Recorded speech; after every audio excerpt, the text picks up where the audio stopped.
ગયા વખતે આપણે 23મો શ્લોક એટલે સત્પ્રકરણની પ્રથમ કારિકાનું અધ્યયન કરતા હતા. પ્રપંચો ભગવત કાર્ય તદ્રૂપો માયા ભવત તત્શક્ત્યા વિદ્યયા ત્વસ્ય જીવ સંસાર ઉચ્યતે. પ્રપંચ ભગવાનનું કાર્ય છે, તદ્રૂપો ભગવદ રૂપ છે, અને ભગવાનની જે શક્તિ છે સર્વભવન સામર્થ્ય રૂપા એ માયા, એનાથી આ જગત પ્રગટ થાય છે. એટલે માયા જે છે એનું કાર્ય એટલું જ છે કે જેમ કોઈ સોનાના ઘરેણું બનાવવું હોય તો એની અંદર બીબું હોય, એ બીબામાં સોનું ઢાળવામાં આવે, એવી રીતના જે બીબું છે એની જગ્યાએ માયા છે, અને જે એમાં રસ હોય છે એ બ્રહ્મ છે. સમજાણું ને? અહીંયા માયા ભવત એટલે કોઈ માયાનો એવો રોલ નથી જે શંકરાચાર્યજીની માયા છે એની વાત નથી. અહીંયા માયા ભગવાનની શક્તિ છે.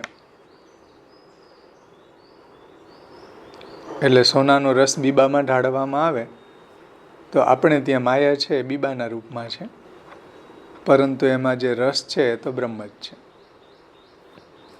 અને તત્શક્તિ અવિદ્યા, અને ભગવાનની જે બીજી શક્તિ છે અવિદ્યા, ત્વસ્ય જીવ સંસાર ઉચ્યતે, એનાથી જીવને સંસાર કહેવાય છે. એમાં આપણે જ્યાં પહોંચ્યા ત્યાંથી શરૂ કરી દે. એકદેશીની બે શંકાઓ આપણે જોઈ હતી કે પ્રપંચ અને સંસાર બંને બ્રહ્માત્મક છે એવી એની આર્ગ્યુમેન્ટ હતી, એને આપણે જોઈ.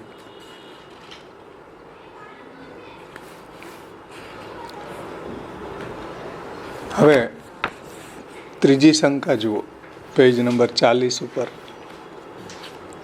ત્રીજી શંકા શું ઉઠાવે છે? એકદેશી. એકદેશીનો અર્થ માયાવાદી, જે આ વાતને પોતાના મતને કોઈ એક જ પક્ષમાં એ સમજાવતો હોય.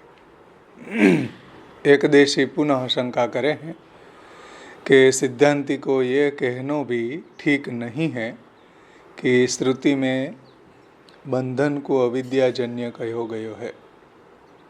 अतः એટલે આપણા શાસ્ત્ર જે છે એ એમ કહે છે કે જે બંધન છે એ અવિદ્યાજન્ય છે, એટલે અવિદ્યાના કારણે બંધન થાય છે.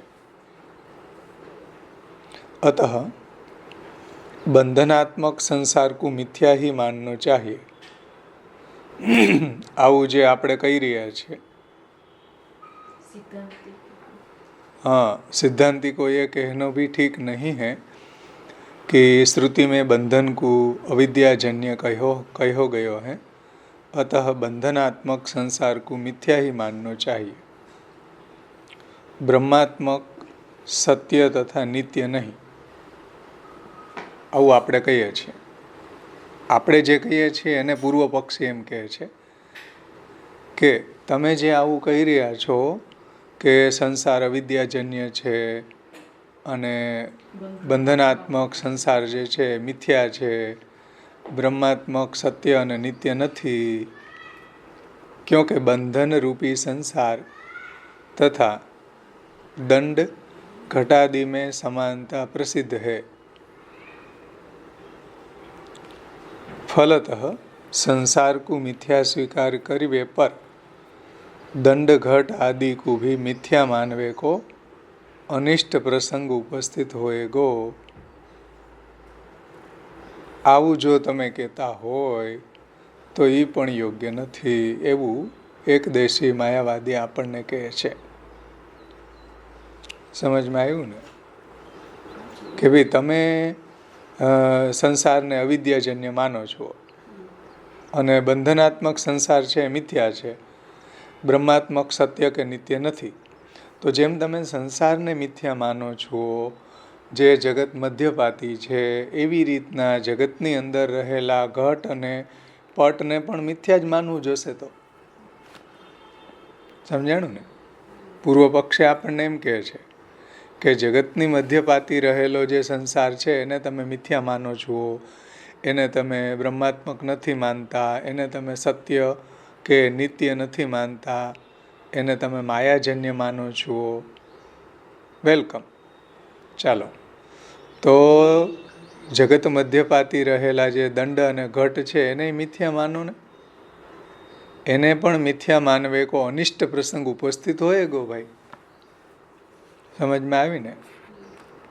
યાસુ સંસાર કો મિથ્યા માનવે કો સિદ્ધાંત ઠીક નહીં હે. એટલે તમે જે સંસાર છે એને મિથ્યા માનો છો એ યોગ્ય નથી.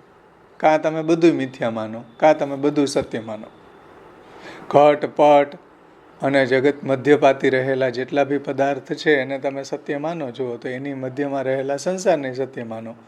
અને તમે એમ કહેતા હોય કે સંસાર મિથ્યા છે, તો સંસાર મિથ્યા હોય તો જગતની અંદર રહેલું બધું જ ઘટ પટ બધું મિથ્યા માનો. બેમાંથી તમે એક પક્ષ સ્વીકારો, કાં બધું મિથ્યા છે કાં બધું સત્ય છે. આવો એક દેશીનો મત છે. अतः संसार तथा प्रपंच दोनों को सत्य मानना ही उचित है. यासु संसार को मिथ्या मानवे को सिद्धांत ठीक नहीं है.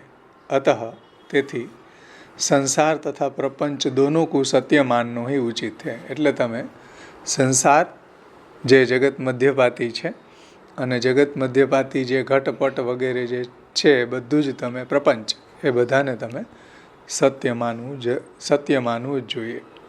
આ પાછી ત્રીજી શંકા છે. સમજાણી ત્રીજી શંકા? હે બોલ. ચોથી શંકા, एक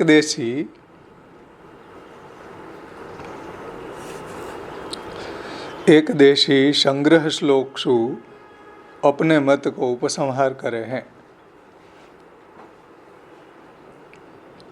कि या प्रकार संसार तथा प्रपंच दोनों को ब्रह्मात्मक एवं सत्य मानवेशु सत्कार्यवादी हमारे मत में शुद्ध ब्रह्मवाद की सिद्धि हो जाए है. बोलो. एक देशी हजी शंका एवी उठावे छे उपसंहारमा आ श्लोकना कि या प्रकार संसार तथा प्रपंच दोनों को ब्रह्मात्मक एवं सत्य मानवेशु हमारो जो सत्कार्यवाद है, सत्कार्यवाद એટલે સર્વ કાંઈ બ્રહ્મરૂપ છે, સત્ય છે, બ્રહ્મમાંથી પ્રગટ થયેલું છે, બ્રહ્મમાં લીન થાય છે ને બ્રહ્મરૂપ છે, બ્રહ્મ જેના કરતા છે. આ શુદ્ધ બ્રહ્મવાદ છે આપણો, અયમ એવ શુદ્ધ બ્રહ્મવાદ. તો સત્કાર્યવાદી, આપણે અસત્કાર્યવાદી નથી. જેમ નૈયાયિકો છે કે છોડ ઉગ્યો એની પહેલાં બધું અસત હતું, એટલે પ્રાગ ભાવ હતો, સમજાય ને, પ્રધ્વંસા ભાવ છે. એવું આપણે અસત્કાર્યવાદને માનતા નથી. આપણે સત્કાર્યવાદી છીએ કે છોડ જે બીજ છે છોડની અંદર રૂપાંતર થાય છે. અને એ લોકો મિથ્યા માનવાવાળા જે છે, અસત્કાર્યવાદીઓ જે છે, બધાને સત્ય નથી માનતા, અસત માને છે. અને આપણો મત જે છે સત્કાર્યવાદ, કે જે કાર્ય જે છે ને એ સત્ય છે. કારણ જેમ સત્ય હોય તો કાર્ય પણ સત્ય છે. तो सत्कार्यवादी हमारे मत में शुद्ध ब्रह्मवाद की सिद्धि हो जाए है. पूर्व पक्षी શું કહે છે એક દેશી કે ભાઈ બધું બ્રહ્માત્મક માનો, સંસાર એ બ્રહ્માત્મક, પ્રપંચ એ બ્રહ્માત્મક, તો આપણો જે સત્કાર્યવાદ છે એ સિદ્ધ થઈ જાય ને. સત્કાર્યવાદ हमारे मत में शुद्ध ब्रह्मवाद की सिद्धि हो जाए. બધું બ્રહ્માત્મક, સર્વમ ખલુ ઇદમ બ્રહ્મ, એમાં સંસાર એ બ્રહ્મરૂપ છે. આવું પૂર્વ પક્ષી કહે છે કે બ્રહ્મવાદ કી સિદ્ધિ હો જાય તો આપણો બ્રહ્મવાદ એ સિદ્ધ થઈ જાય. સમજાય છે ને? વચ્ચે તમે સંસારને મિથ્યા માનો તો બ્રહ્મવાદ કેવી રીતના સિદ્ધ થાય? કારણ કે બ્રહ્મવાદના સિદ્ધાંત પ્રમાણે તો સર્વના અભિન્ન નિમિત્ત ઉપાદાન કારણ બ્રહ્મ છે અને બ્રહ્મ જ કરતા છે. तो ब्रह्मवाद की सिद्धि हो जावे है. सिद्धांति के पक्ष में प्रपंच को सत्य मानते भये भी संसार को मिथ्या मान लेवेशु तथा या प्रकार मायिकत्व अथवा तो मिथ्यात्व को आंशिक स्वीकार कर लेवेशु શુદ્ધ બ્રહ્મવાદ કી સિદ્ધિ નહીં હોવે હે. એટલે જો તમે એવું માનશો, પૂર્વ પક્ષી આપણને કહે છે કે જો તમે એવું માનશો કે સંસાર મિથ્યા છે અને પ્રપંચ છે એ સત્ય છે, તો પછી તમારો જ બ્રહ્મવાદ સિદ્ધ નહીં થાય. સમજો, એ આપણને એમ કહે છે કે તમે જે બ્રહ્મવાદ ક્યારના કરો છો, સર્વમ ખલુ ઇદમ બ્રહ્મ, બ્રહ્મ જ બધાયના અભિન્ન નિમિત્ત ઉપાદાન કારણ છે, બ્રહ્મ જ કરતા છે અને બ્રહ્મ જ બધા રૂપે બની ગયા, તો પછી તમે વચ્ચે સંસારને મિથ્યા માનશો તો તમારો જ બ્રહ્મવાદ સિદ્ધ નહીં થાય. આવું પૂર્વ પક્ષે આપણને સલાહ આપે કે સંસાર કો મિથ્યા માન લેવે શું યા પ્રકાર માયિકત્વ અથવા મિથ્યાત્વ કો આંશિક સ્વીકાર કરી લેવે છો. એટલે તમે આંશિક રૂપે તો સંસારને, આ બ્રહ્માત્મક જગતમાં આંશિક રૂપે સંસારને તમે મિથ્યા માનો છો, તો આંશિક સ્વીકાર કરી લેવે શું શુદ્ધ બ્રહ્મવાદ કી સિદ્ધિ નહીં હો શકે.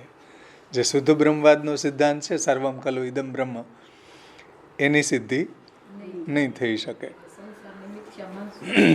સંસારને મિથ્યા માનશો તો આંશિક રૂપમાં એક પદાર્થ મિથ્યા ને બીજું બધું સત્ય, એવું થશે. તો આંશિક રૂપમાં મિથ્યાત્વ, માયિકત્વ આવ્યું ને, એમ તો શુદ્ધ બ્રહ્મવાદની સિદ્ધિ નહીં થઈ શકે. પ્રપંચ મધ્યપાતી સંસાર કુ મિથ્યા તથા માયિક માનનો પ્રકારાંતર શું માયાવાદ કે પક્ષ કો સ્વીકાર નહીં કહ્યો જાયેગો. કહ્યો જાયેગો. એક દેશી માયાવાદી આપણને એમ કહે છે કે તમે પ્રપંચ મધ્યપાતી જે બધા પદાર્થો છે એને સત્ય માની રહ્યા છો, બ્રહ્માત્મક માની રહ્યા છો, તો સંસાર કુ મિથ્યા તથા માયિક માનનો, તો તમે સંસારને મિથ્યા અને માયિક માનશો તો પ્રકારાંતર શું, એટલે બીજા પ્રકારે તો પાછા હતા ને ત્યાં આવશો તમે. શું માયાવાદ કે પક્ષ કો સ્વીકાર નહીં કહ્યો જાયેગો, તો તમે ફરીથી માયાવાદનો તો સ્વીકાર કરી રહ્યા છો મિથ્યા માનીને. જે માયાવાદીઓ મિથ્યા માને છે એમ તમે મિથ્યા માનો છો જગત મધ્યપાતી પદાર્થને. જગત મધ્યપાતી પદાર્થને જે માયાવાદીઓ મિથ્યા માને છે એમ તમે જગત મધ્યપાતી સંસારને મિથ્યા માનો છો. તો શું તમારો માયાવાદમાં પ્રવેશ નહીં થઈ જાય? એમ એક દેશી આપણને એમ કહે છે. સમજમાં આવ્યું ને કે ના સમજાણું?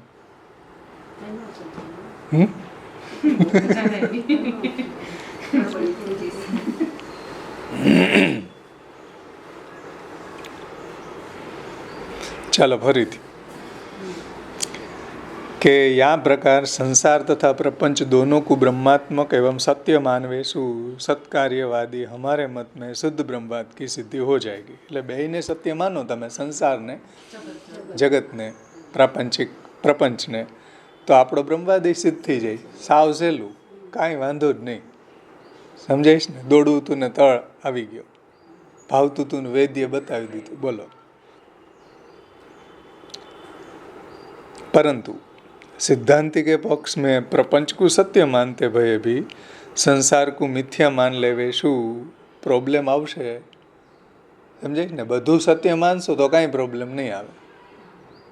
બધું સત્ય માનશો તો આપણો બ્રહ્મવાદ સિદ્ધ થઈ જાય, સત્કાર્યવાદ. પરંતુ તમે પ્રપંચને સત્ય અને સંસારને મિથ્યા માનશો તો પ્રોબ્લેમ શું આવશે? જુઓ કે સંસારને મિથ્યા માનશો તો આંશિક રૂપે શુદ્ધ બ્રહ્મવાદની સિદ્ધિ નહીં થાય. કેમ?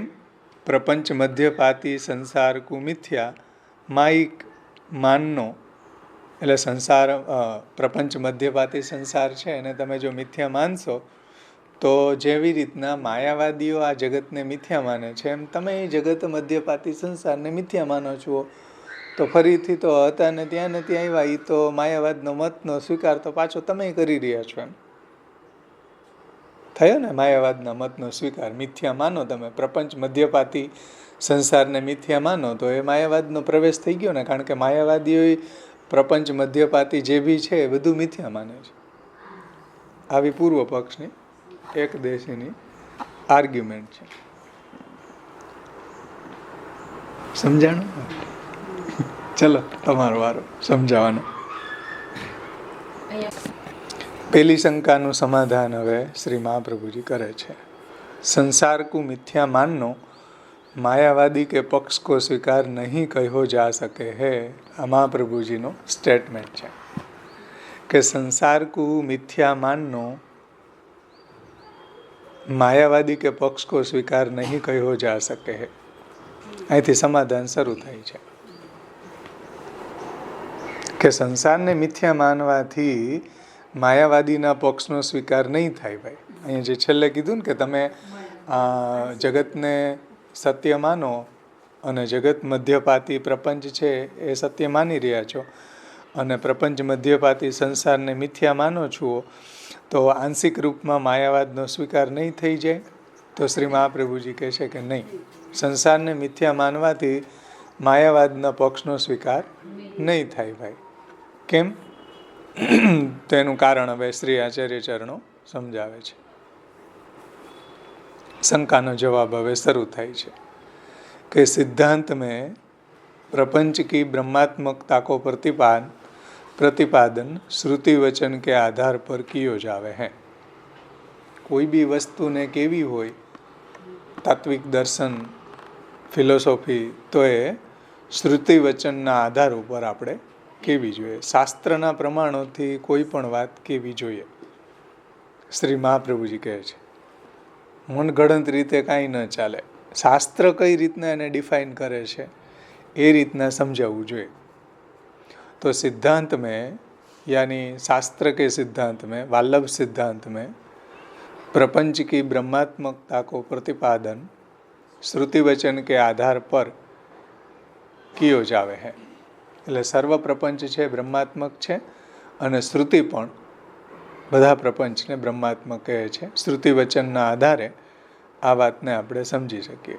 પ્રપંચ નિત્ય હે તાસુ વાકે આવિર્ભાવ તિરોભાવ હોઈવે કો પ્રતિપાદન કિયો જાવે. એટલે શ્રુતિની અંદર આ પ્રપંચ જે છે, જગત છે, એનો આવિર્ભાવ અને તિરોભાવ શ્રુતિ સિદ્ધ છે. શ્રુતિની અંદર એનું પ્રતિપાદન કરવામાં આવે છે. આવિર્ભાવ તિરોભાવ વિદ્યમાન અર્થાત સત્તાશીલ પદાર્થન કે ही સંભવ હોવે है. આવિર્ભાવ અને તિરોભાવ કોના થઈ શકે? જે સત્તાશીલ પદાર્થ હોય, જેનું અસ્તિત્વ હોય, એના આવિર્ભાવ અને તિરોભાવ થાય. અસત પદાર્થ કે આવિર્ભાવ તિરોભાવ નહીં હોવે. જે અસત પદાર્થ છે, શ્રુશુશિંગ છે, આકાશ કુસુમ છે, એના કોઈ દિવસ આવિર્ભાવ અને તિરોભાવ ન થાય. સત પદાર્થનો જ આવિર્ભાવ અને તિરોભાવ થાય. જગતના જેટલા બી પદાર્થ છે એ બધા સત પદાર્થ છે, બ્રહ્માત્મક છે, એના આવિર્ભાવ અને તિરોભાવ થાય. કે બ્રહ્મની અંદર એનો તિરોભાવ થઈ જાય અને બ્રહ્મની અંદરથી બધું પાછું પ્રગટ થઈ જાય. પરંતુ અસત પદાર્થ જે હોય જ નહીં, એનો કોઈ દિવસ આવિર્ભાવ અને તિરોભાવ ન થાય. સમજે ને? જેમ શ્રુશુશિંગ, આકાશ કુસુમ, એનો કોઈ દિવસ આવિર્ભાવ અને એવી રીતના સંસાર, સમજે ને, એનો કોઈ દિવસ આવિર્ભાવ અને તિરોભાવ ન થાય. કારણ કે એ કોઈ વસ્તુ જ નથી. સંસાર નામની કોઈ વસ્તુ છે જ નહીં. અસત પદાર્થ છે સંસાર છે, એ અસત પદાર્થ છે, સત પદાર્થ નથી. જગત તો સત પદાર્થ છે. જગતના જેટલા બી પદાર્થો છે એનો આવિર્ભાવ અને તિરોભાવ થાય છે. પરંતુ સંસાર છે એ અસત પદાર્થ છે. તો જુઓ, सत्ताशील पदार्थ के ही आविर्भाव तिरोभाव संभव होवे हैं, असत पदार्थ के आविर्भाव तिरोभाव नहीं होवे हैं. सत पदार्थ को विनाश अर्थात असत हो जानो भी संभव नहीं है. सत पदार्थનો ક્યારે નાશ નથી થતો, તિરોભાવ થાય છે. ના સતો વિદ્યતે ભાવો ના અભાવો વિદ્યતે સત. આ ભગવદ્ ગીતાનો સિદ્ધાંત છે કે ન અસતો વિદ્યતે ભાવો. અસત પદાર્થનો ક્યારેય ભાવ નથી હોતો. ના સતો વિદ્યતે ભાવો ન અભાવો વિદ્યતે સત. અને સત પદાર્થનો ક્યારેય અભાવ નથી થતો કે નાશ નથી થતો. અને અસત પદાર્થ જે છે એનું ક્યારેય અસ્તિત્વ નથી હોતું. સમજાણું ને? એ વાત મહાપ્રભુજી અહીંયા આપણને સમજાવે છે. કે સત્તાશીલ પદાર્થનો જ આવિર્ભાવ અને તિરોભાવ સંભવ છે, असत पदार्थ को आविर्भाव ने तिरोभाव संभव नहीं है। सत पदार्थ को विनाश अर्थात असत हो जाना भी संभव नहीं है। और श्रुति में भी संसार की अविद्याजन्यता कही गई है। અને શ્રુતિની અંદર સંસાર જે છે કોઈ સત પદાર્થ નથી, પરંતુ असत पदार्थ है અને अविद्याना कारणे थाय छे, अविद्याजन्य कही गई है। संसार की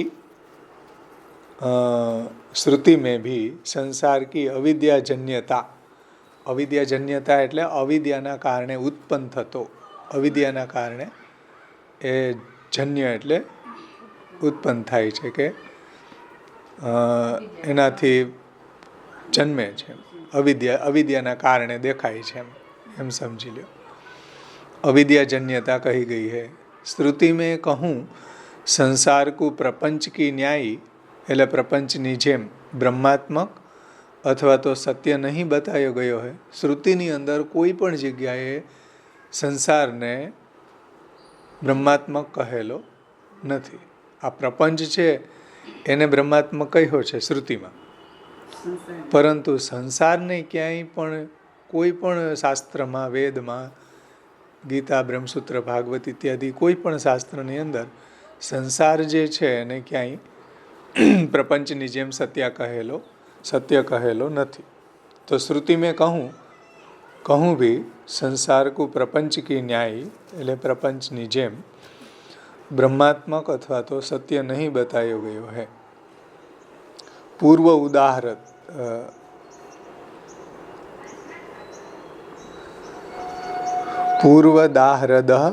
बृहदारण्यक श्रुति में એટલે આગળ જે બૃહદારણ્યક શ્રુતિનું ઉદાહરણ આપ્યું એમાં ब्रह्म के प्रपंच रूप में आविर्भाव होए को प्रतिपादन करी के आ बृहदारण्यक उपनिषदનું જે અહીંયા કહ્યું ને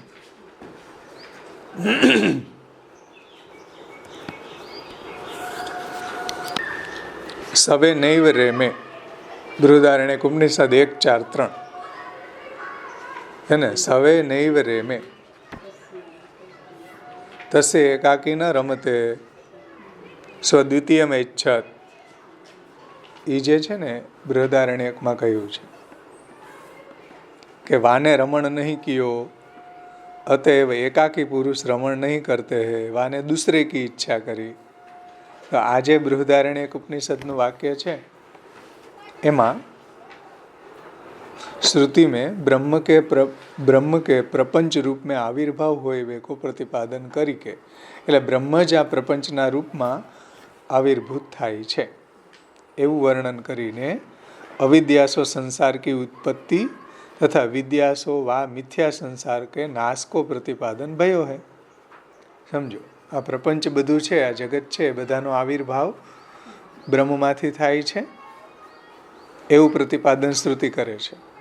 अने अविद्यासो संसार की उत्पत्ति होवे है और विद्यासो संसार की नाश होवे। विद्यासो वा मिथ्या संसार को नाश को प्रतिपादन भयो है। वो जो सत्पदार्थ होत तो तिरोभाव केत ने, परंतु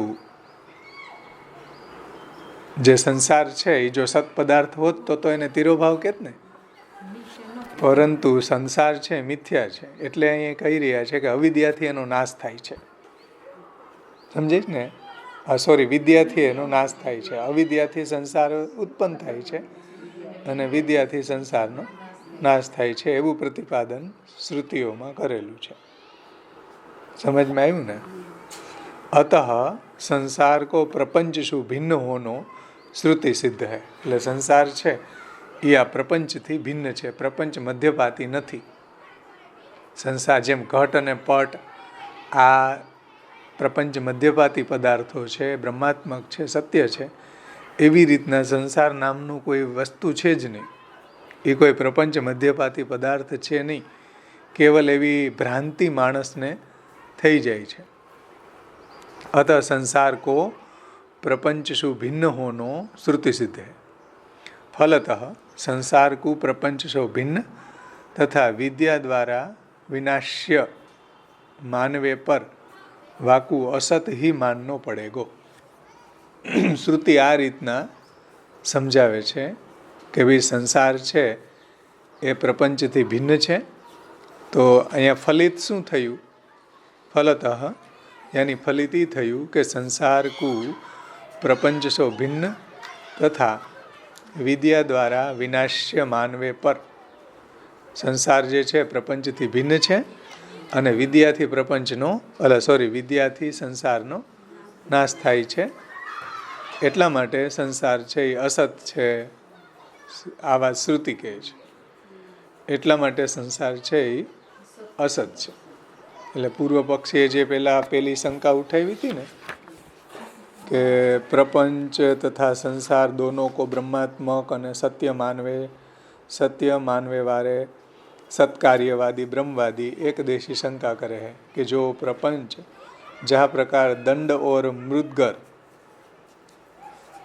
दंड यानी मुद्गर आदि सो प्रपंचात्मक घटादि को तिरोभाव हो जावे है, वही प्रकार तत्वज्ञान होवे पर संसार को तिरोभाव हो जावे है, ऐसे भी कही सकते हैं। अतः सिद्धांति को ये नहीं कहना चाहिए कि संसार अविद्या से उत्पन्न होवे है, जासु असत है। वस्तुतः प्रपंच मध्यपाती होवे सो संसार भी ब्रह्मात्मक है। आज पहली शंका थी ने एनु समाधान कर्યું। શું સમાધાન કર્યું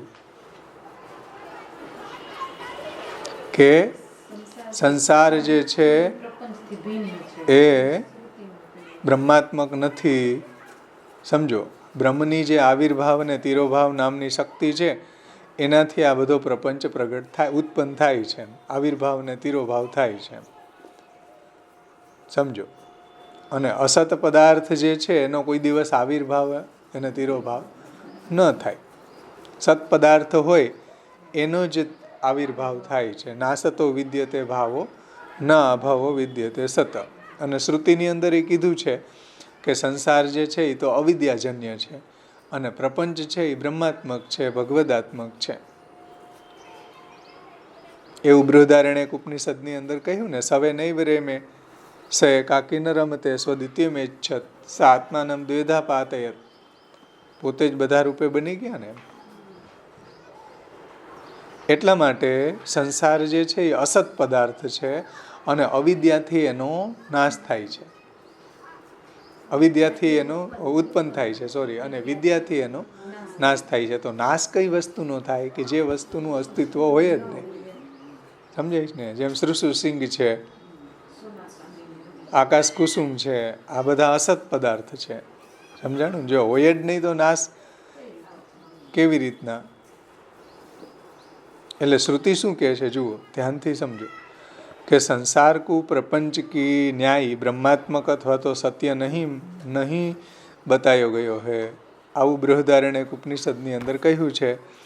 તો બ્રહ્મ કે પ્રપંચ રૂપ में આવિર્ભાવ હોય को પ્રતિપાદન કરી કે જો બ્રહ્મ છે એ પ્રપંચના રૂપમાં આવિર્ભાવ થાય છે, પરંતુ સંસાર જે છે એ કોઈ એવી રીતના આવિર્ભાવ થતો નથી પ્રાપંચિક પદાર્થોની જેમ। એ સંસાર છે એની તો ઉત્પત્તિ અવિદ્યાથી થાય છે અને વિદ્યાથી સંસારનો સમૂળગો નાશ થઈ જાય છે। પંચપર્વા વિદ્યા છે, વૈરાગ્ય સાંખ્ય યોગો તપો ભક્તિશ્ચ કેશવે પંચપર્વેતિ વિદ્યેયમ યયા વિદ્વાન હરિમ વિષય।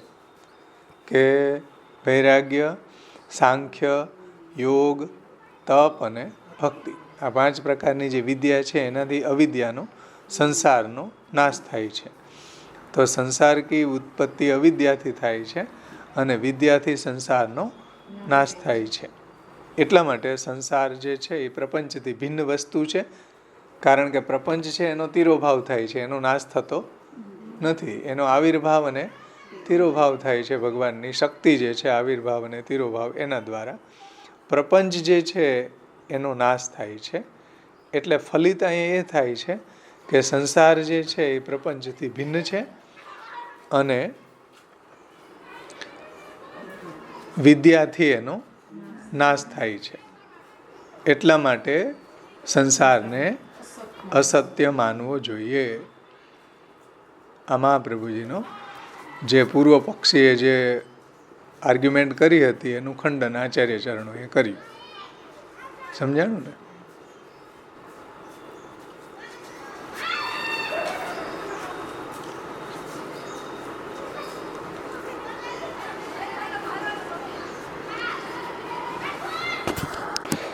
હવે બીજી શંકાનું સમાધાન કરે. પહેલી શંકા બધાને સમજાઈ ગઈ.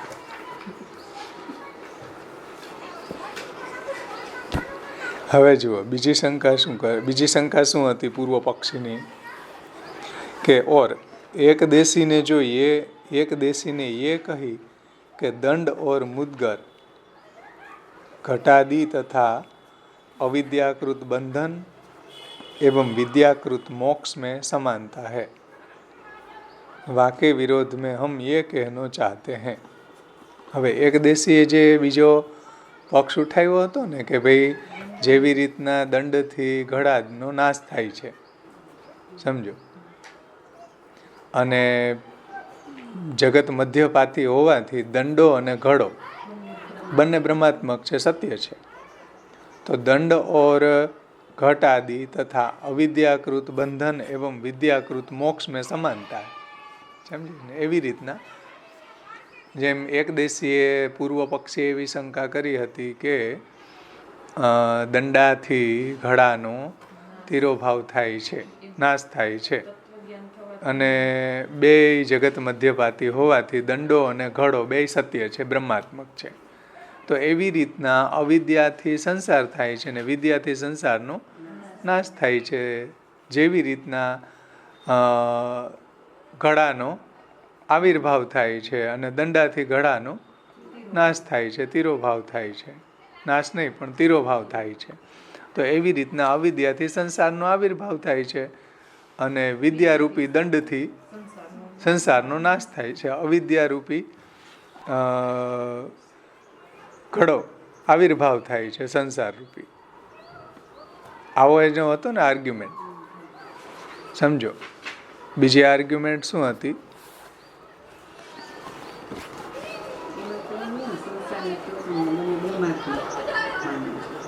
હા, માનશો તો જગત તો સત્ય છે, તો પછી આ જે સંસાર છે એનો તો કોઈ મુક્તિનો પ્રશ્ન જ નહીં. હા, તો એ બધાનો અહીંયા સમન્વય કરીને એનું તાત્પર્ય આ રીતના મહાપ્રભુજી કહે છે કે ભાઈ એક દેશી જે એમ કહે છે કે દંડ ઘટાદિક તથા અવિદ્યાકૃત બંધન અને વિદ્યાકૃત મોક્ષ મેં સમાનતા, બે સમાન જ છે એમ. કે જેવી રીતના દંડાથી ઘડાનો તિરોભાવ થાય છે, બ્રહ્માત્મક છે ઘડો અને દંડ, એવી રીતના અવિદ્યાથી સંસાર ઉત્પન્ન થાય છે અને વિદ્યાથી સંસારનો નાશ થાય છે. એટલે બે બ્રહ્માત્મક છે. સમજાય ને? તો આવી જે આર્ગ્યુમેન્ટ હતી એનું સમાધાન હવે મહાપ્રભુજી કહે છે કે હમ ये कहना चाहेंगे, तो इसके विरोध में हम ये कहना चाहेंगे कि विनकी समानता की बात तब कही जा सकती है कि जब संसार प्रपंच के अंतर्गत हो. तो આવું ક્યારે કહી શકાય કે જેવી રીતના તમે એમ કહો કે જગત મધ્યપાતી દંડ અને જગત મધ્યપાતી ઘટ, એ દંડાથી ઘટનો નાશ તિરોભાવ થાય છે, એવી રીતના જગત મધ્યપાતી અવિદ્યા એનાથી સંસારનો આવિર્ભાવ થાય ને જગત મધ્યપાતી વિદ્યા એનાથી સંસારનો તિરોભાવ થાય. સમજાય ને? એની પેરાફ્રેઝિંગમાં એક્ઝામ્પલ આપીને આ બે સાઈડ ફિટ કર્યું. તો મહાપ્રભુજી કહે કે નહીં, એવું નથી. સંસાર પ્રપંચ કે અંતર્ગત નહીં હોતો. આવું ક્યારે શક્ય બને કે સંસાર જગત મધ્યપાતી કોઈ સત પદાર્થ હોય તો? ઘડો અને દંડ છે એ તો સત પદાર્થ છે, સંસાર કાંઈ થોડો સત પદાર્થ છે. એટલે તમે જે કહી રહ્યા છો, હા, તમે જે કહી રહ્યા છો એ ત્યારે શક્ય હોવે, तब कही जा सकती है. जुओ, विनकी समानता की बात तब कही जा सकती है कि जब संसार प्रपंच के अंतर्गत हो. तो આવું ક્યારે કહી શકાય કે જ્યારે સંસાર પ્રપંચ મધ્યપાતી હોય તો. કારણ કે ઘડો અને દંડ તો પ્રપંચ મધ્યપાતી જ છે ને. ઘડો અને દંડ છે એ તો જગત મધ્યપાતી પદાર્થ છે, પણ પ્રપંચ કંઈ થોડો સંસાર કંઈ થોડો પ્રપંચ મધ્યપાતી પદાર્થ છે. સંસાર પરંતુ પ્રપંચ કે અંતર્ગત નહીં है. સંસાર જે છે એ કોઈ પ્રપંચની અંતર્ગત કોઈ સત પદાર્થ નથી. જગતના જે પ્રાપંચિક પદાર્થો જે બ્રહ્મરૂપ છે, સત્ય છે, સત છે, અને બ્રહ્મનું સતનું, સચ્ચિદાનંદ બ્રહ્મનું સતનું પરિણામ આ જગત છે. સમજાણું ને? સચ્ચિદાનંદ બ્રહ્મ છે એના સદંશમાંથી આ બધું જ જળ જગત પ્રગટ થયું, એટલે બ્રહ્મના સદંશનું પરિણામ છે. એવી રીતના સંસાર કોઈ બ્રહ્મના સદંશનું પરિણામ નથી, અને એ કોઈ જગત મધ્યપાતી કોઈ એવો પદાર્થ પણ નથી. प्रपंच के अंतर्गत नहीं है क्योंकि संसार तथा प्रपंच के कारण परस्पर भिन्न है ने. संसारનું જે કારણ છે એ તો અવિદ્યા છે, અને પ્રપંચનું કારણ તો બ્રહ્મ છે. બેયના ઉપાદાન કારણ અલગ અલગ છે ને. સંસાર ક્યાંથી ઉત્પન્ન થયો? તો કે અવિદ્યાના કારણે. અને જગત જે છે એનો આવિર્ભાવ બ્રહ્મમાંથી થયો છે. તો સંસાર અને પ્રપંચના કારણ પરસ્પર ભિન્ન है. अतः बंध तथा मोक्ष को दंड मुद्गर आदि के समान कहनो भी ठीक नहीं है. એટલે બંધ અને મોક્ષને દંડો અને જે ઘડો છે એની સાથે એની કમ્પેરિઝન કરવી યોગ્ય નથી ભાઈ. તમે એમ કહો કે પ્રપંચ મધ્યપાતી ઘડો, પ્રપંચ મધ્યપાતી દંડથી તીરો ભાવ થઈ છે, એને ઘડા ઉપર દંડ મારવાથી ઘડો ફૂટી જાય, તો આપણે એને એવી જ રીતના જગત મધ્યપાતી રહેલી જે અવિદ્યા છે એના કારણે સંસાર થાય, અને વિદ્યાથી સંસારનો નાશ થાય. તો બે જગત મધ્યપાતી થયા ને. તો શ્રી મહાપ્રભુજી શું કહે કે ભાઈ બંધ और मोक्ष को दंड मुद्गर आदि के समान कहनो भी ठीक नहीं है. કારણ કે દંડ અને મુદ્ગરનું કારણ છે તો બ્રહ્મ છે, સંસારનું કારણ કોઈ બ્રહ્મ નથી. वस्तुतः देखो जाए तो संसार तथा प्रपंच के कारण उनको परस्पर भेद आदि विषयन को निर्णय शास्त्र में युक्ति के आधार पर नहीं किया गयो है. ध्यान थी समझो.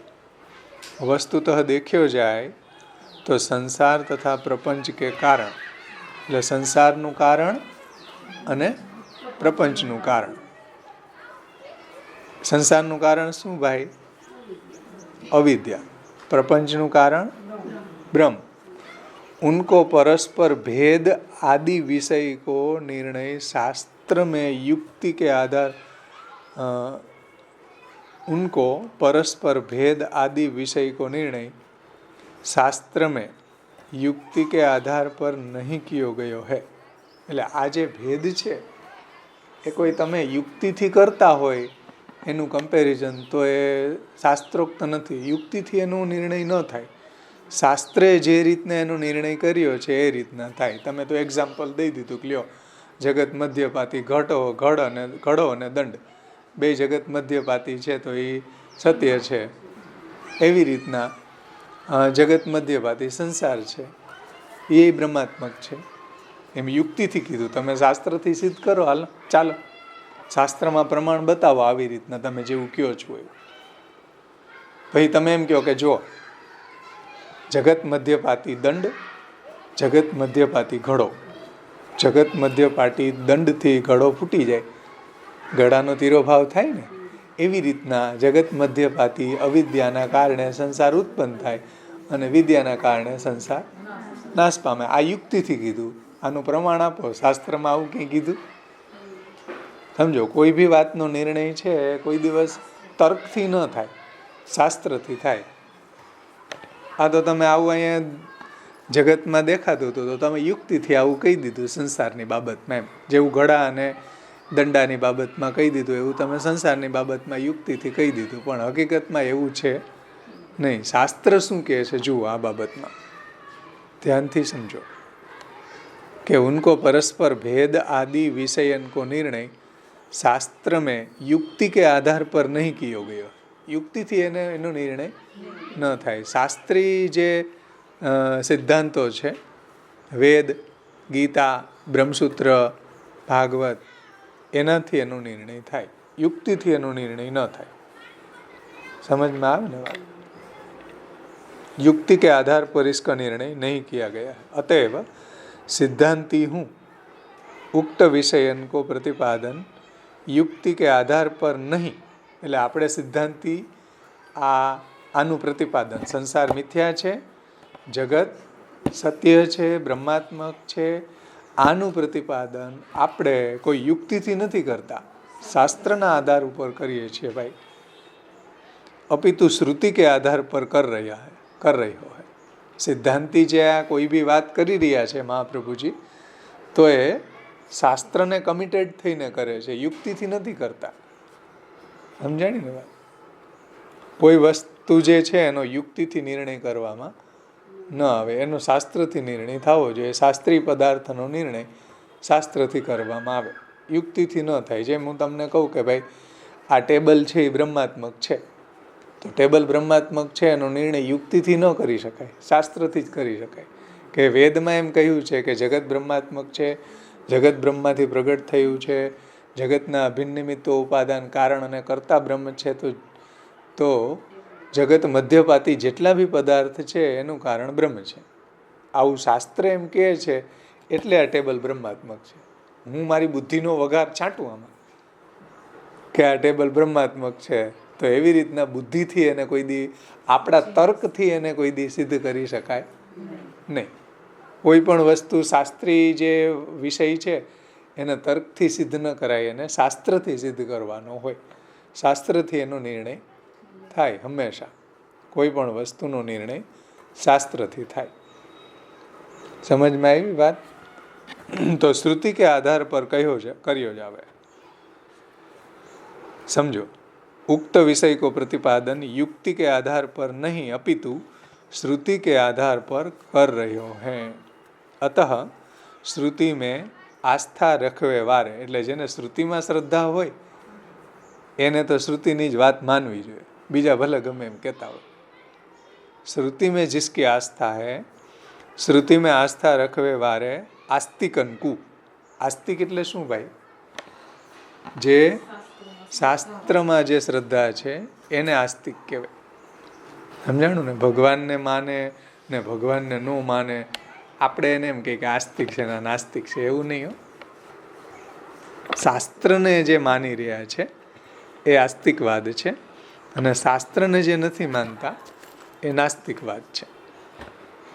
સમજમાં આવે છે ને વાત? તો श्रुति में आस्था रखवे वारे आस्तिकन को तो ऐसे ही मानना चाहिए कि कारण में भेद हुए वेसु संसार तथा प्रपंच एक दूसरे से भिन्न है. समझाणु ने? कारण में भेद हुए वेसु, बेयना कारण अलग अलग है. संसारનું કારણ શું છે ભાઈ? અવિદ્યા. અને પ્રપંચનું કારણ બ્રહ્મ છે. હા, તો કારણ બેયના જુદા જુદા હોવાથી બંનેમાં ભેદ છે. સંસાર મિથ્યા છે, જગત સત્ય છે. સમજમાં આવ્યું ને?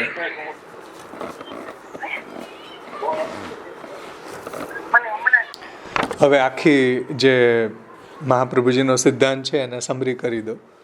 અહીંયા કહેવા શું માગે કે આગળ જે આપણે એક દેશીએ એવી શંકા ઉઠાવી હતી કે જગત મધ્યપાતી જે ઘડો અને જગત મધ્યપાતી દંડ, એ બંનેની બ્રહ્માત્મકતા છે. એવી જ રીતના જગત મધ્યપાતી સંસાર છે એને પણ તમે બ્રહ્માત્મક માનો, કારણ કે એ પણ અવિદ્યાથી ઉત્પન્ન થાય ને વિદ્યાથી એનો નાશ થાય છે. તો શ્રી મહાપ્રભુજી એનો જવાબ શું આપ્યો કે ભાઈ ના, એવું નથી, બંનેનો કારણ અલગ અલગ છે. સમજો, પ્રપંચનું કારણ એ અલગ છે અને જગતનું એટલે સંસારનું કારણ પણ અલગ છે. તો પરસ્પર બંનેનું કારણ અલગ અલગ હોવાથી બંનેનું કારણ અલગ અલગ હોવાથી સંસાર છે એ મિથ્યા છે અને જગત છે એ સત્ય છે, બ્રહ્માત્મક છે. આખી શંકાનો આ સેન્ટ્રલ આઈડિયા. અને બીજું, કોઈ પણ વસ્તુનો નિર્ણય છે એ તર્કથી ન થાય, શાસ્ત્રથી થાય. સમજાણું ને? એટલે મહાપ્રભુજીએ કીધું કે ભાઈ યથા જલમ તથા સર્વમ, યથા શક્ત્યા તથા બૃહત, યથા દેવી તથા કૃષ્ણમ તત્રાપ્ય તદિહોચ્યતે. કે જેમ જગત છે એ યથા જલમ તથા સર્વમ, જેમ ગંગાજીનું આધિભૌતિક સ્વરૂપ જે છે એ જલ છે, એવી રીતના બ્રહ્મનું આધિભૌતિક સ્વરૂપ આ જગત છે. યથા શક્ત્યા તથા બૃહત, જેમ ગંગાજીની પાપ નાશ કરવાની જે શક્તિ છે આધ્યાત્મિક તીર્થરૂપા, એવી રીતના બ્રહ્મનું જે આધ્યાત્મિક સ્વરૂપ છે એ અક્ષર બ્રહ્મ છે. અને યથા દેવી તથા કૃષ્ણમ, અને જેવી રીતના દેવતારૂપ ગંગાજી છે એવી રીતના આધિદૈવિક સ્વરૂપ શ્રી કૃષ્ણ છે. તો શ્રી કૃષ્ણનું આ જગત છે એ આધિભૌતિક રૂપ છે, એટલે બ્રહ્માત્મક છે, બ્રહ્મરૂપ છે. અને સંસાર છે એ મિથ્યા છે. જે વાત મહાપ્રભુજીએ સિદ્ધાંત મુક્તાવલીમાં સમજાવી કે છિદ્રા વ્યોમની ચેતના ઉપાધિ નાશે વિજ્ઞાને બ્રહ્માત્મત્વાવબોધને સંસારી યસ્તુ ભજતે સ દૂરસ્થો યથા તથા અપેક્ષિત જલાદીનામ અભાવા તત્ર દુઃખ ભાગ. સમજાણું ને? કે આ માયાના કારણે આ બધું જગત અલગ અલગ આપણને દેખાય છે. અને સંસારી જે છે, સંસારી યસ્તુ ભજતે, સંસારી જે ભજન કરશે ત્યારે દુઃખ ભાગ થશે. તો સંસાર છે મિથ્યા છે ભાઈ, અને માની લીધેલી વસ્તુ છે. સંસાર જેવો કોઈ પદાર્થ છે નહીં. જે એક વ્યક્તિ સંસારી છે એ બિચારો દુઃખી થાય છે, જે સંસારી નથી એ આનંદથી રહે છે, એને કાંઈ દુઃખ થતું નથી. જો સંસાર સત્ય હોય તો બેયને સરખું દુઃખ થવું જોઈએ ને. સંસાર જો સત્ય હોય તો બેયને સરખું દુઃખ થવું જોઈએ. એકને એમ થાય કે ચાલો ભલું થયું, ભાંગી જંજાળ, સુખે ભસું શ્રી ગોપાલ. અને એકને એમ થાય કે હવે તો રડવું આવે, છોકરી વહી ગઈ, એની છોકરી વહી ગઈ, રમાડતા રમાડતા હવે રડવું આવે. લ્યો બોલો. તો જો રડવું આવતું હોય તો અમને આવવું જોઈએ ને. અમને તો કોઈ દે આવતું નથી એવું. એટલે એમ બતાવે છે કે મિથ્યા છે સંસાર, માની લીધેલી વસ્તુ છે. હકીકતમાં સંસાર જેવો કોઈ પદાર્થ છે નહીં, જે માણસ એને કારણે દુઃખી થાય છે. સમજાઈશ ને? એટલે મહાપ્રભુજી અહીં કહે છે કે જીવ સંસાર ઉચ્ચતે નતું જાયતે. જીવને સંસાર ઉત્પન્ન થાય છે, નતું જાયતે. જીવ સંસારી થયો એમ કહેવાય છે, કોઈ સંસાર પેદા નથી થતો. જેમ જાગતિક પદાર્થો જે છે એનો આવિર્ભાવ બ્રહ્મમાંથી થાય છે, એવી રીતના સંસારનો કોઈ આવિર્ભાવ થતો નથી. તો અવિદ્યાનું કાર્ય છે. એટલે શ્રી મહાપ્રભુજી કહે છે કે સંસાર છે એ જગત મધ્યપાતી કોઈ પદાર્થ નથી. જેમ ઘટ અને દંડ વગેરે બધા પદાર્થો જગત મધ્યપાતી છે, એવી રીતના સંસાર જે છે એ કોઈ જગત મધ્યપાતી પદાર્થ નથી. એ અસત પદાર્થ છે. શ્રુશુસિંગની જેમ, આકાશ કુસુમની જેમ અસત પદાર્થ અવિદ્યાથી ઉત્પન્ન થાય છે અને વિદ્યાથી એનો નાશ થઈ જાય છે. એના જેવો કોઈ પદાર્થ છે નહીં ભાઈ. સંસાર માની લીધેલી વસ્તુ છે. એટલા માટે અહીંયા સંસાર અને જગતનો ભેદ સમજાયો છે. કેટલાક જે મતવાળાઓ છે, માયાવાદીઓ છે, એ જગતને સંસારને બેયને હોચપોચ કરી દીધું, બેયને ખીચડી કરી દીધી. તો જગત અને સંસારનો ભેદ સમજવો ખૂબ જરૂરી છે. સમજાણું કે નહીં? જગત અને સંસારનો ભેદ આ બધી આર્ગ્યુમેન્ટથી આપણને મહાપ્રભુજીએ આ રહસ્ય સમજાવ્યું. શ્રી પુરુષોત્તમજી આવરણભંગમાં આ શ્લોકને, પ્રથમ શ્લોકને એ રીતના સમજાવે છે. અહીં સુધી આપણે જે સમજાય પ્રકાશટીકા મહાપ્રભુજીની હતી. શ્રી પુરુષોત્તમજી એમાં વિશેષ આવરણનું ભંગ કરે છે. આ શાસ્ત્ર બ્રહ્મવાદ રૂપ છે. એકાદશ સ્કંધમાં ભગવાને બ્રહ્મવાદનું સ્વરૂપ બતાવ્યું છે. એસ તે અભિહિત કૃત્સ્નો બ્રહ્મવાદસ્ય સંગ્રહ સમાસ વ્યાસ વિધિના દેવાનામપી દુર્ગમ. આ સમગ્ર બ્રહ્મવાદનો સંગ્રહ, સંક્ષેપ અને વિસ્તાર વિધિ વડે તને કહેલો છે. આ બ્રહ્મવાદ દેવતાઓને પણ દુર્લભ છે. બોલો, આ બ્રહ્મવાદ છે એ દેવતાઓને પણ દુર્લભ છે. આ બ્રહ્મવાદ છે એ અનધિકારીને સમજાવવામાં નથી આવતો. આ નચિકેતા અને યમનો સંવાદ છે ઉપનિષદમાં, ત્યાં એવું કહ્યું છે કે નચિકેતા છે ગયો ધર્મરાજા પાસે, યમરાજા પાસે, કે મને આત્મવિદ્યાનું જ્ઞાન આપો, બ્રહ્મવિદ્યાનું જ્ઞાન આપો. તો એને ના પાડી દીધી કે એને તારે એ જ્ઞાનને મેળવીને શું કરીશ બ્રહ્મવિદ્યા? એના કરતાં જો કેટલી બધી અપ્સરાઓ છે સારી સારી, એને લઈ જા. એને એના કરતાં જો કેટલું બધું ધન છે એ લઈ જા.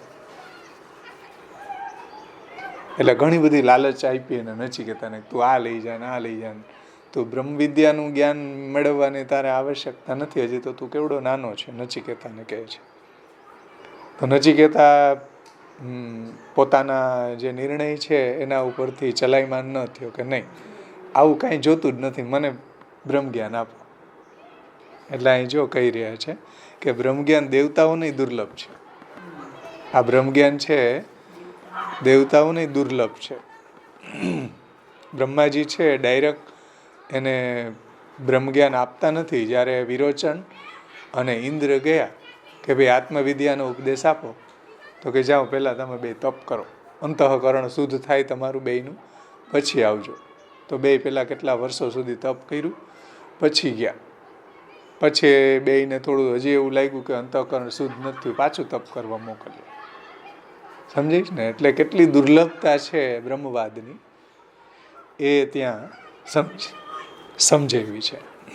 એવી રીતના અહીંયા પણ પુરુષોત્તમજી કહે છે કે એકાદશ સ્કંદની અંદર ભગવાને બ્રહ્મવાદનું સ્વરૂપ આ રીતના સમજાવ્યું છે કે ભાઈ બ્રહ્મવાદનો સંગ્રહ, સંક્ષેપ અને વિસ્તાર વિધિ વડે તને કહેલો છે. એટલે ઉદ્ધવજીને ભગવાન કહે છે આ બ્રહ્મવાદ દેવતાઓને પણ દુર્લભ છે.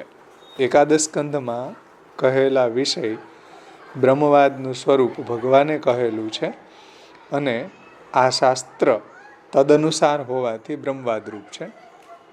ભગવાનની વાણી છે, ભગવાને કહેલું છે અને તદનુસાર હોવાથી, ભગવાને કહેલું હોવાથી બ્રહ્મવાદ રૂપ છે. આ બ્રહ્મવાદમાં પ્રપંચ બ્રહ્મનું કાર્ય છે. શું બ્રહ્મવાદ? હવે એ સમજાવો. તો આખો બ્રહ્મવાદ સમજાવે છે જે મહાપ્રભુજીએ આ પ્રથમ શ્લોકમાં સમજાવ્યું ને, પ્રપંચો ભગવત કાર્ય તદ્રૂપો માયા ભવત તત્શક્ત્યા વિદ્યા જીવ સંસાર ઉચ્યતે. તો બ્રહ્મવાદમાં પ્રપંચ બ્રહ્મનું કાર્ય છે એમ બતાવીને જીવ અને અંતર્યામી બ્રહ્મના અંશ છે, માટે બ્રહ્મ થકી તેઓનો અભેદ છે એમ બતાવ્યું છે. એટલે બ્રહ્મની સાથે તેનો અભેદ છે. સમજાણું ને? એટલે બ્રહ્મ જ એના અભિન્ન નિમિત્ત ઉપાદાન કારણ છે, બ્રહ્મ થકી એનો અભેદ છે. એટલે બ્રહ્મની સાથે જીવ અને અંતર્યામીનો અભેદ છે એમ બતાવવું જોઈએ. અને બીજા સાધનની અપેક્ષાએ ભક્તિનું મુખ્યત્વ બતાવવું જોઈએ. બીજા બધા જેટલા બી સાધન છે, કર્મ, જ્ઞાન, ઉપાસના, સાંખ્ય, યોગ ઇત્યાદિ ઇત્યાદિ જેટલા બી જ્ઞાન છે એ બધાની અપેક્ષાએ ભક્તિ છે એ સર્વથી શ્રેષ્ઠ છે. ભક્તિનું મુખ્યત્વ બતાવવું જોઈએ, તેમજ તેના પ્રાગટ્યનું ફલત્વ બતાવવું જોઈએ. એટલે ભક્તિ જે છે એના પ્રાગટ્યનું ફલત્વ બતાવવું જોઈએ. ભક્તિ છે એ ફલરૂપ છે, તેને માટે પ્રથમ હવે જો આવી ભક્તિ થાય, આવી ફલરૂપા ભક્તિ કેવી રીતના થાય કે જ્યારે અન્ય મતનું ખંડન થાય, અન્ય મતનો કચરો કલીલ આપણી બુદ્ધિમાંથી દૂર થાય, ત્યારે ભક્તિ થાય. જે મહાપ્રભુજી આમાં કહ્યું ને છેલ્લે, આમાં કહે છે, આ જે સત્પ્રકરણ છે ને એની છેલ્લી કારિકાઓમાં મહાપ્રભુજી આ વાત સમજાવશે કે મોહ શાસ્ત્રમ કલીલમ. હા, મોહશાસ્ત્રમ કલિલમ યદા બુદ્ધિર વિભિદ્યતે. આ મોહશાસ્ત્ર રૂપી કચરો છે એ બુદ્ધિમાંથી દૂર થાય. તથા ભાગવતે શાસ્ત્રે વિશ્વાસ અને તેન સત્ફલમ, અને પછી એને ભાગવત શાસ્ત્રમાં વિશ્વાસ આવે અને પછી એને સત્ફલ પ્રાપ્ત થાય, ભગવાનની પ્રાપ્તિ થાય, ભક્તિની પ્રાપ્તિ થાય. પણ ક્યારે? મોહક શાસ્ત્રમ કલિલમ યદા બુદ્ધિર વિભિદ્યતે. એ મોહશાસ્ત્ર રૂપી કચરો બુદ્ધિમાં ભરાઈ ગયો, એ દૂર થવો જરૂરી છે. એટલે મહાપ્રભુજીનો આ ઉદ્યમ છે કે મોહશાસ્ત્રનો કચરો પહેલાં આપણી બુદ્ધિમાંથી દૂર કરવા માગે છે. જુઓ કે પ્રથમ ભક્તિ ફલરૂપ છે, ભક્તિ દિવ્ય છે, એ બધી વાત સાચી, પણ ભક્તિનું મુખ્યત્વ છે. પણ ભક્તિ પ્રગટ કેમ થશે? જ્યાં સુધી માયાવાદ હશે, જ્યાં સુધી આ મોહક શાસ્ત્રોનો કચરો આપણી બુદ્ધિમાં ભરાયેલો હશે, ત્યાં સુધી ભક્તિ પ્રગટ થશે નહીં. જ્યાં સુધી જગતને મિથ્યા માનતા હશો અને જીવને વ્યાપક માનતા હશો, ત્યાં સુધી ભક્તિ પ્રગટ થશે નહીં. સમજમાં આવ્યું ને? તેને માટે પ્રથમ મતાંતરનું નિરાકરણ કરવાની જરૂર છે. ભક્તિ પ્રગટ થવા માટે પ્રથમ આજે મતાંતરનો કચરો ભરાઈ ગયો આપણી બુદ્ધિમાં, એને દૂર કરવો પડશે. અને એમાં પ્રપંચનું મિથ્યાત્વ એકદેશી માયાવાદી માને છે. સમજો, એ એક જ પક્ષને ઉપર જે એક જ પક્ષની મુખ્યતા આપે, એકદેશી. જગત મિથ્યા છે. પ્રપંચનું મિથ્યાત્વ એકદેશી માયાવાદી માને છે. તો તેનું નિરાકરણ પ્રથમ કરવું જોઈએ. સમજમાં આવ્યું ને?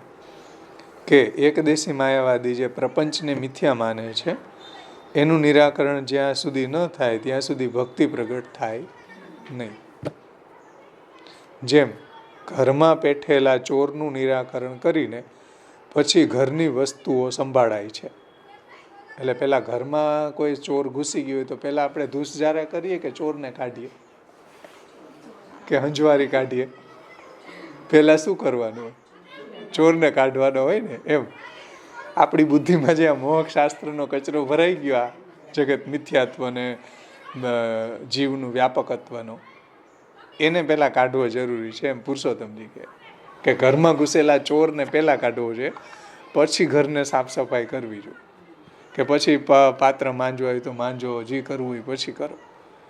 પહેલાં તો ચોર અંદર ઘૂસી ગયો હોય તો શું કરવું? જો કે ઘરમાં બેઠેલા ચોરનું નિરાકરણ કરીને પછી ઘરની વસ્તુઓને સંભાળાય છે, એની સંભાળ લઈએ. તેમજ એટલે અહીંયા ઘરમાં બેઠેલો ચોર છે કયો? આ માયાવાદ રૂપી જગતને મિથ્યા માનવું અને જીવને વ્યાપક માનવું, એ શુદ્ધમ ભજનમ વારયંતી, શુદ્ધ ભજનનું વારણ કરનારું છે. એ ચોરને પહેલાં કાઢવો છે. એટલે માયિક મત જેણે ખંડ્યો, ભક્તિ માર્ગ જેણે બહુ પહેરે મંડ્યો, ત્યાં પણ જુઓ પહેલાં ચોરને કાઢ્યો.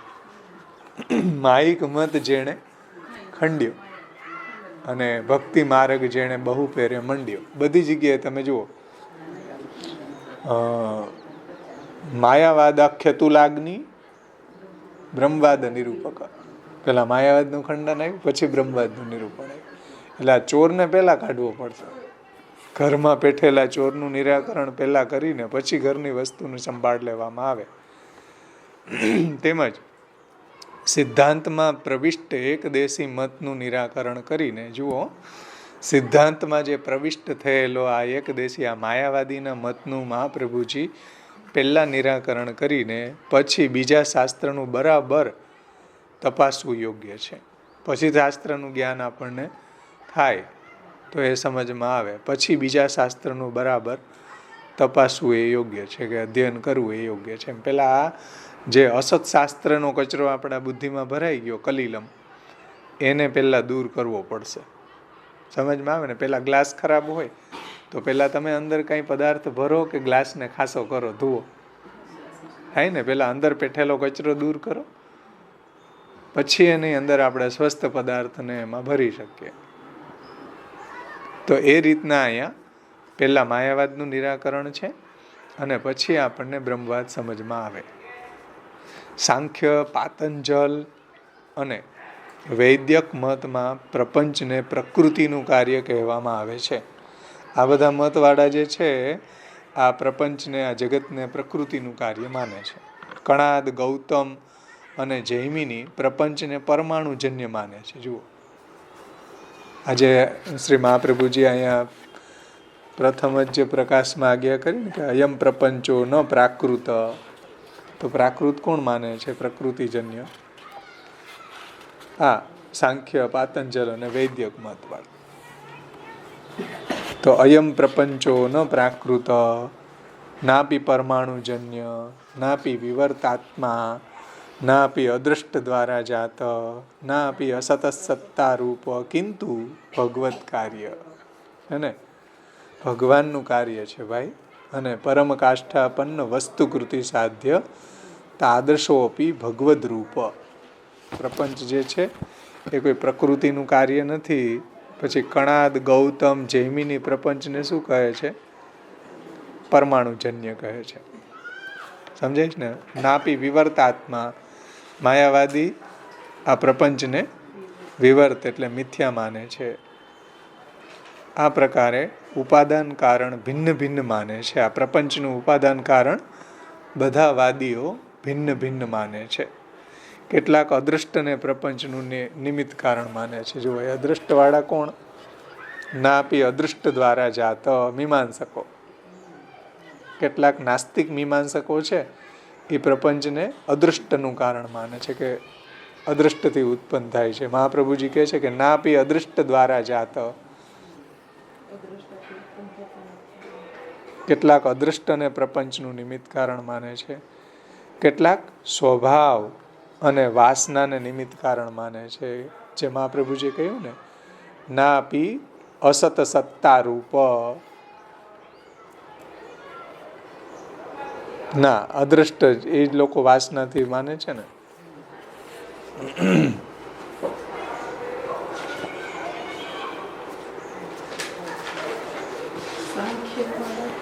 હા, કેટલાક સ્વભાવવાદીઓ હતા ને પેલા. કેટલાક સ્વભાવ અને વાસનાને નિમિત્ત કારણ માને છે. હા, એ આ મીમાંસકો વાસનાથી જ, પૂર્વ વાસનાથી આ જગત થાય છે એવું મીમાંસકો માને છે. અને તેમાં સ્વભાવ સાંખ્ય મતમાં છે અને વાસના માયાવાદીના મતમાં છે. એટલે સ્વભાવ સાંખ્ય મત વાળા માને છે, વાસના માયાવાદીના મતમાં છે, અને અદૃષ્ટ કણાદ, ગૌતમ અને જૈમિનીના મતમાં છે. અદૃષ્ટ દ્વારા જાત.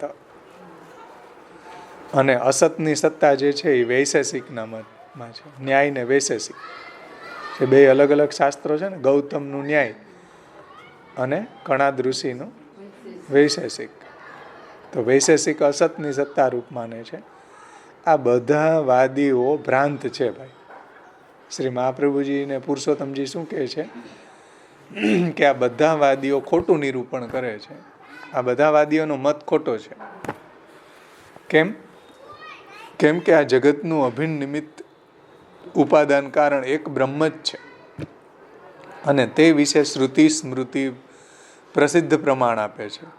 આ જગત છે એનું નિમિત્ત, અભિન્ન નિમિત્ત ઉપાદાન કારણ બ્રહ્મ જ છે.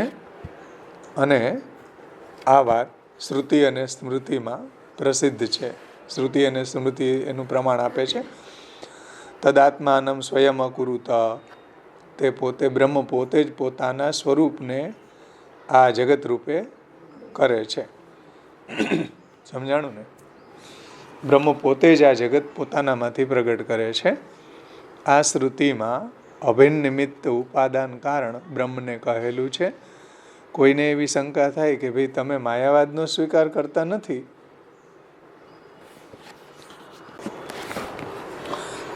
કોઈ એવું આર્ગ્યુમેન્ટ કરે કે તમે માયાવાદનો સ્વીકાર કરતા નથી, પણ મૂળ શ્લોકમાં તો તમે એમ કહી રહ્યા છો માયા અભવત પ્રપંચો ભગવત કાર્ય માયા અભવત. આ બધું માયાથી થાય છે તો તમે જ કહો છો માયા અભવત.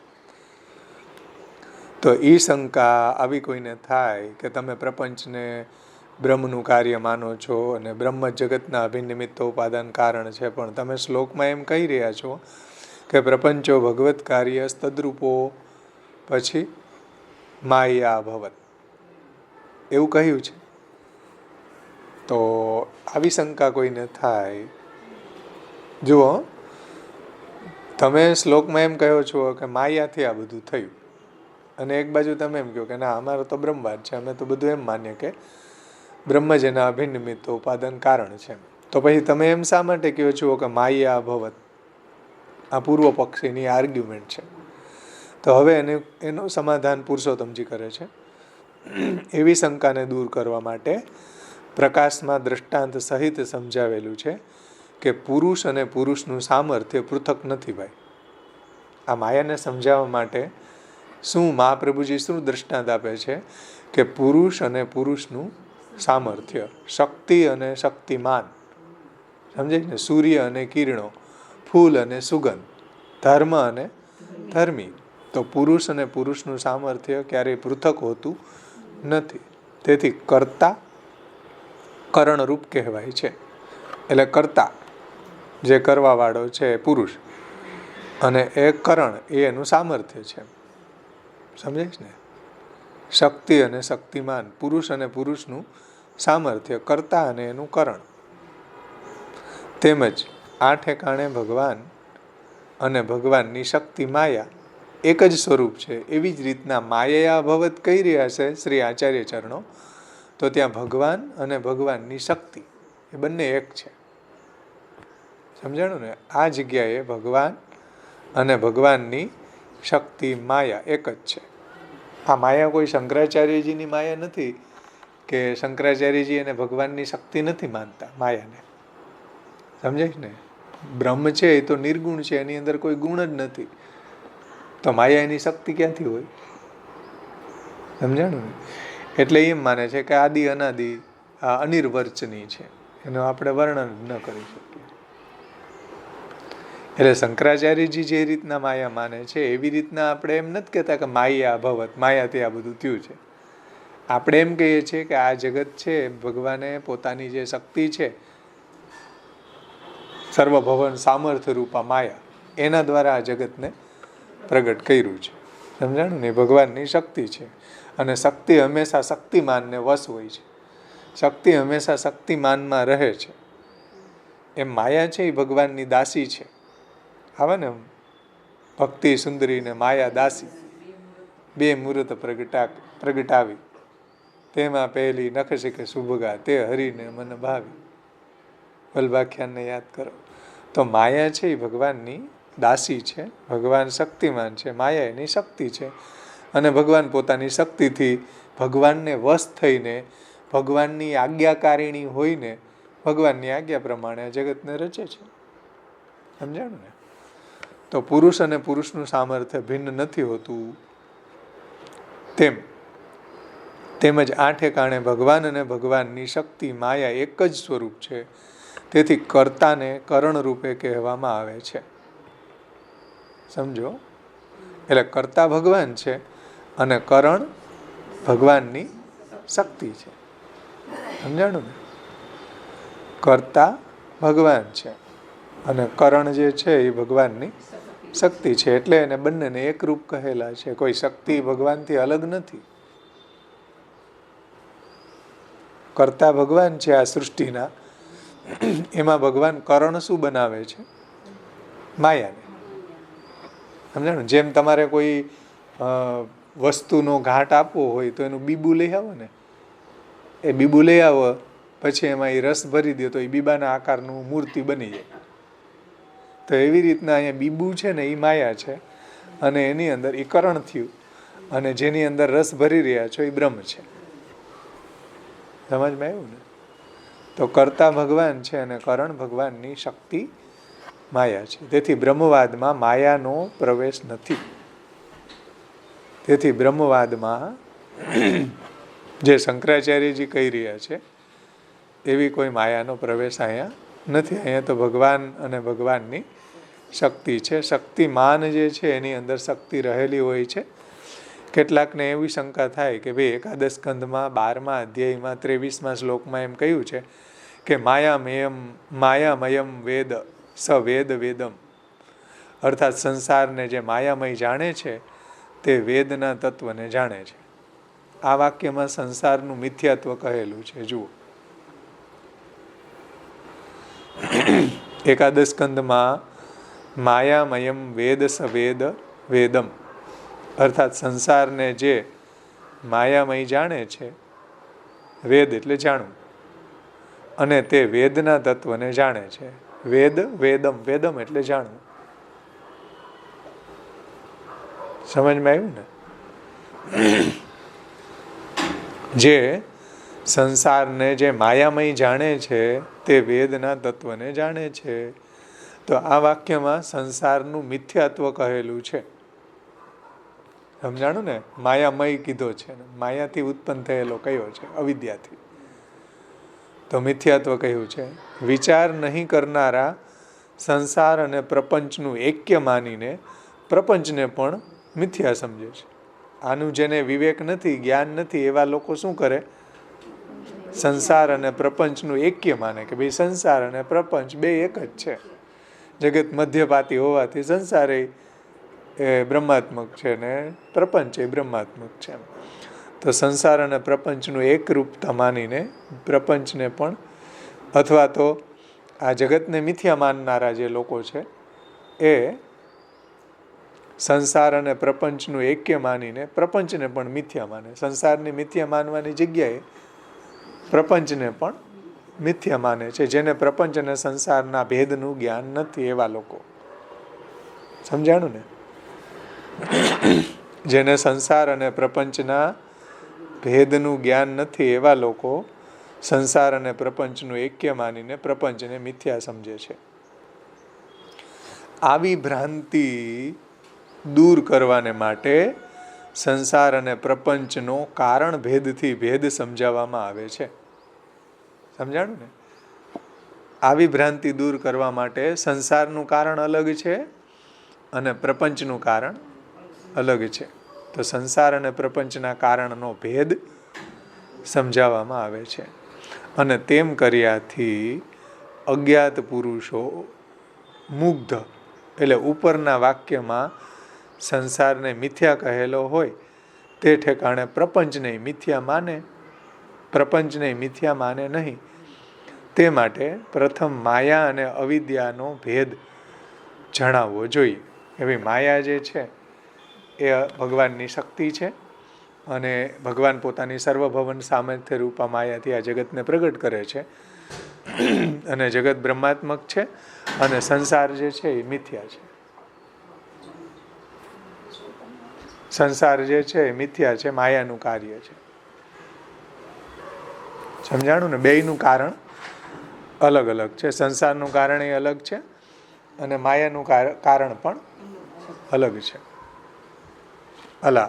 પ્રપંચનું કારણ પણ અલગ છે અને સંસારનું કારણ એ અલગ છે. એટલે બેયનો ભેદ સમજવો જરૂરી છે. ભગવાનની વિદ્યા, અવિદ્યા વગેરે જુદી જુદી 12 શક્તિઓ છે. વિદ્યા, અવિદ્યા, ગિરા, કાંત્યા, ઈલા, ઉર્જા વગેરે જે આપણે જોઈતી ને બ્રજ ભાષામાં આપેલી છે. જુઓ, 12 શક્તિ. ભગવાનની વિદ્યા, અવિદ્યા વગેરેની જુદી જુદી 12 શક્તિઓ છે. માયાવાદી અવિદ્યા અને માયાને એક ગણે છે. એ એની ભ્રાંતિ છે ભાઈ. માયાવાદી અવિદ્યા અને માયાને એક ગણે છે શક્તિ. એ એની ભ્રાંતિ છે. માયાનું કાર્ય પ્રપંચ છે અને અવિદ્યાનું કાર્ય સંસાર છે. સમજો? તત્શક્ત્યા જે આપણે પ્રપંચો ભગવત કાર્ય તદ્રૂપો માયા અભવત, તો માયાનું કાર્ય પ્રપંચ છે. તત્શક્ત્યા અવિદ્યા જીવ સંસાર ઉચ્યતે, અને અવિદ્યાનું કાર્ય સંસાર છે. એટલા માટે કારણ ભેદથી સમજાણું ને? બેયના કારણ અલગ અલગ છે. માયાનું કારણ એ અલગ છે, સંસારનું કારણ એ અલગ છે અને પ્રપંચનું કારણ પણ અલગ છે. પ્રપંચનું કારણ કોણ છે? માયા. અને સંસારનું કારણ અવિદ્યા. માટે કારણ ભેદથી પણ બંને પૃથક છે, સંસાર અને પ્રપંચ. જેમ મનોરથ બુદ્ધિ હે એટલે બ્રહ્મ જ અભિનિમિત્તો ઉપાદાન કારણ છે, પણ માયા દ્વારા રચે છે બ્રહ્મ. માયા ભગવાનની શક્તિ છે અને એના દ્વારા આની રચના કરે છે. સમજાણું ને? હા, એ એની શક્તિ છે, એમાં કરણ બનાવે છે, સાધન બનાવે છે. હા, જેમ તમે કોઈ કાર્ય કોઈ બનાવવું હોય તો એમાં સાધનની જરૂર પડે ને, તો એ સાધન રૂપે માયા છે, કરણ રૂપે. બ્રહ્મ છે જગતને પ્રગટ કરે છે, તો પ્રપંચો ભગવત કાર્ય તદરૂપો માયા અભવત. પોતાની સર્વભવન સામર્થ્ય રૂપા જે માયા છે એ સામર્થ્ય બ્રહ્મની જ છે, એટલે બ્રહ્મે જ રચ્યું છે. માયાથી રચ્યું એવું અલગ કહેવાની જરૂર નથી, કેમ કે શક્તિ અને શક્તિમાન અલગ નથી. એટલે પુરુષોત્તમજી એનો ખુલાસો ઉપર કરી દીધો. જો કે શક્તિ અને શક્તિમાન આ બે અલગ નથી. જો પુરુષનું સામર્થ્ય, પુરુષ અને પુરુષનું સામર્થ્ય પૃથક નથી. સમજાય ને? હવે સામર્થ્યથી રચે તો એ પુરુષે જ રચ્યું કહેવાય. સમજમાં આવ્યું ને? માયા જે છે એ પુરુષનું સામર્થ્ય છે, તો પુરુષ અને પુરુષનું સામર્થ્ય અલગ નથી. સમજાણું ને? તમે તમારી શક્તિથી કોઈ કાર્ય કરો, ચલો, પછી તમે શું કહો? તમે એમ કહો કે અમારી શક્તિએ કર્યું? તમે એમ જ કહો ને અમે કર્યું. સમજાણું? તમે કોઈ મોટું વજન ઉપાડી લીધું, ચલો, તમે તમારી શક્તિથી ઓલી ટીપાઈ જે ઓલી મોટી ટીપાઈ ઉપાડી લીધી, ટીપોઈ, પછી હું તમને પૂછું કે આ કોણે ઉપાડી, તો તમે એમ કહેશો કે મારી શક્તિએ ઉપાડી, મેં ઉપાડી, એમ જ કહેશો.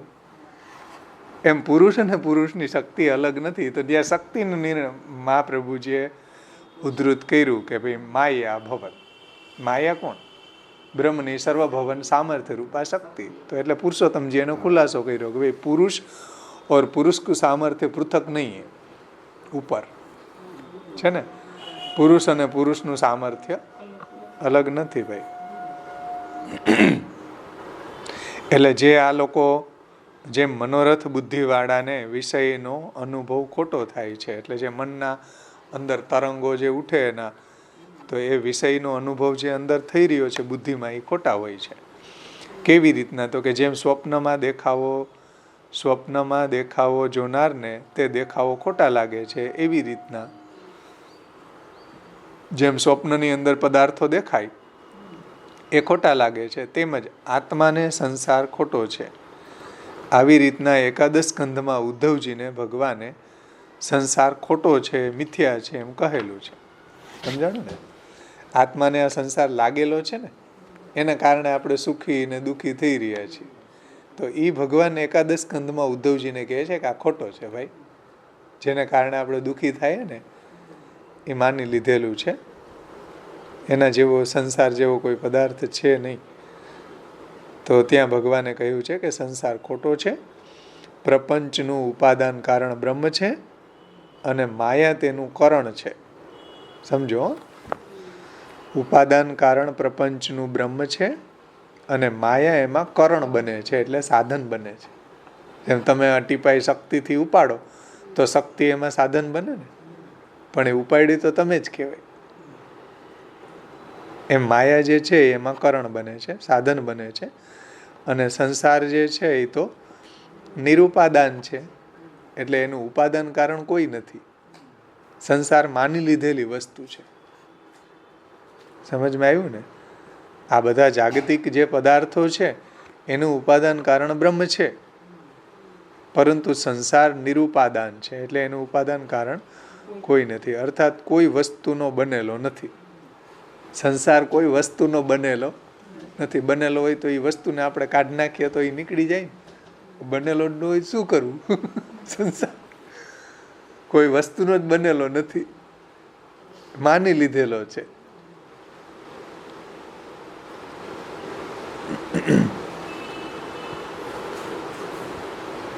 કોઈ વસ્તુનો બનેલો નથી, તેનું કારણ અવિદ્યા છે. એટલે અવિદ્યાના કારણે આપણને એવી ભ્રાંતિ થાય છે.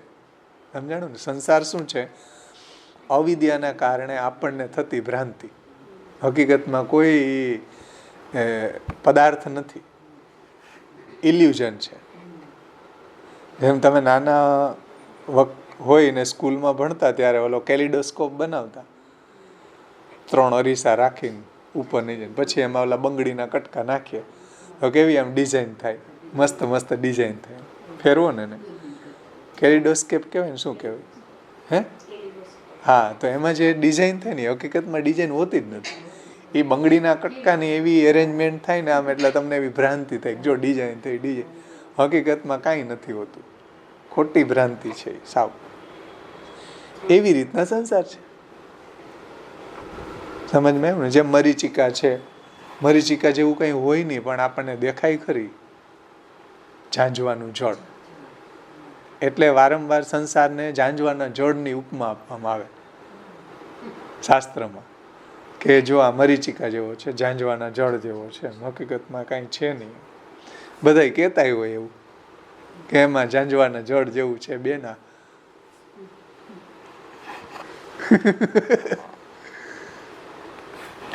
સંસારને માટે એવી રીતના બધું કહેતા હોય, એવા શબ્દો વાપરતા હોય. તો જુઓ, ધ્યાનથી સમજો. તેથી કારણ એનું અવિદ્યા છે, અને એ રીતના બંનેના કારણ ભેદથી સંસાર અને જગતની વચ્ચે મહાન ભેદ છે ભાઈ. પુરાણમાં કોઈ સ્થળે શ્લિષ્ટ પ્રયોગો છે, અને તે પ્રયોગોના અજ્ઞાન થકી વ્યામોહ થાય છે. એટલે પુરાણોની અંદર કોઈ જગ્યાએ શ્લિષ્ટ એટલે દ્વિઅર્થી પ્રયોગ.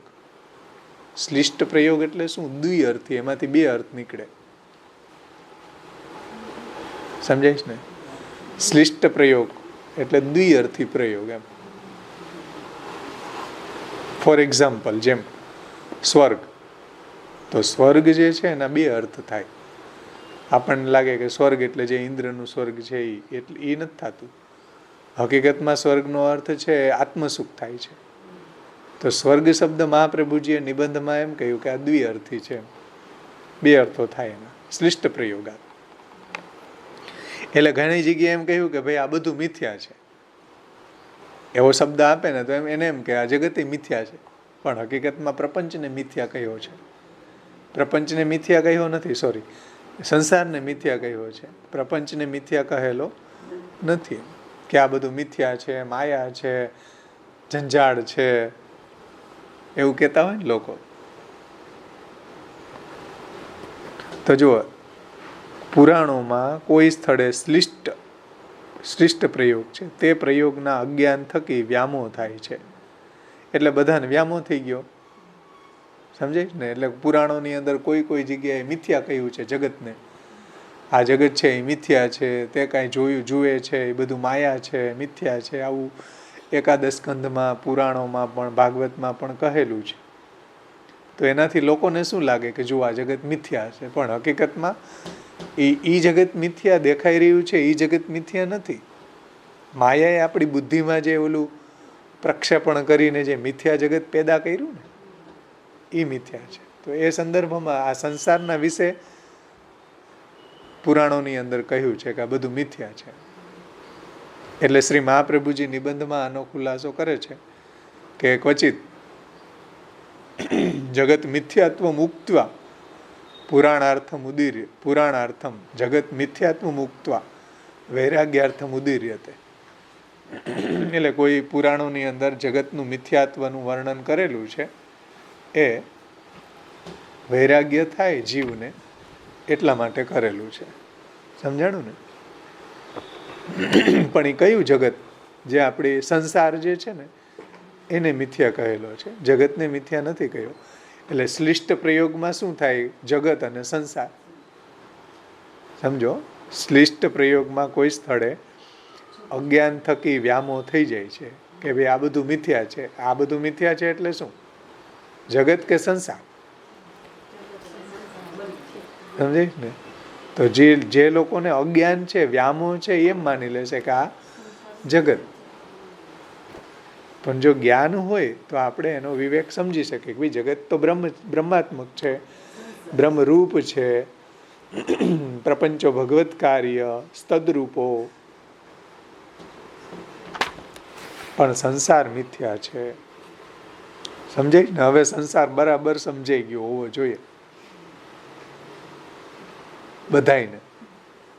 સંસાર શું ચીજ છે એ હવે બધાયને સમજાઈ ગયું હશે. જગત શું ચીજ છે આખા શ્લોકમાં મહાપ્રભુજીએ આ રહસ્યને સમજાવ્યું કે જગત મિથ્યાત્વ મુક્ત્વા શુદ્ધમ ભજનમ વારયંતી. શુદ્ધ ભજનનું વારણ કરે છે. તો આ જ્ઞાન ન હોવાથી કોઈ જગ્યાએ એમ કહી દીધું હોય કે આ બધું મિથ્યા છે, પણ આ બધું મિથ્યા છે એ જગત વિશે નથી કીધું પુરાણોએ, સંસારના વિશે કહેલું છે. પણ જે અજ્ઞાની લોકો છે એને વ્યામોહ થઈ જાય, એને સાચા સ્વરૂપનું જ્ઞાન થતું નથી. પણ ખરો સ્ત્રોત એટલે વૈદિક શ્રુતિઓનો અર્થ ઉપર કહ્યા પ્રમાણે છે કે આત્મે વેદમ અગ્ર આસિત. જે આ વાત કહી છે ને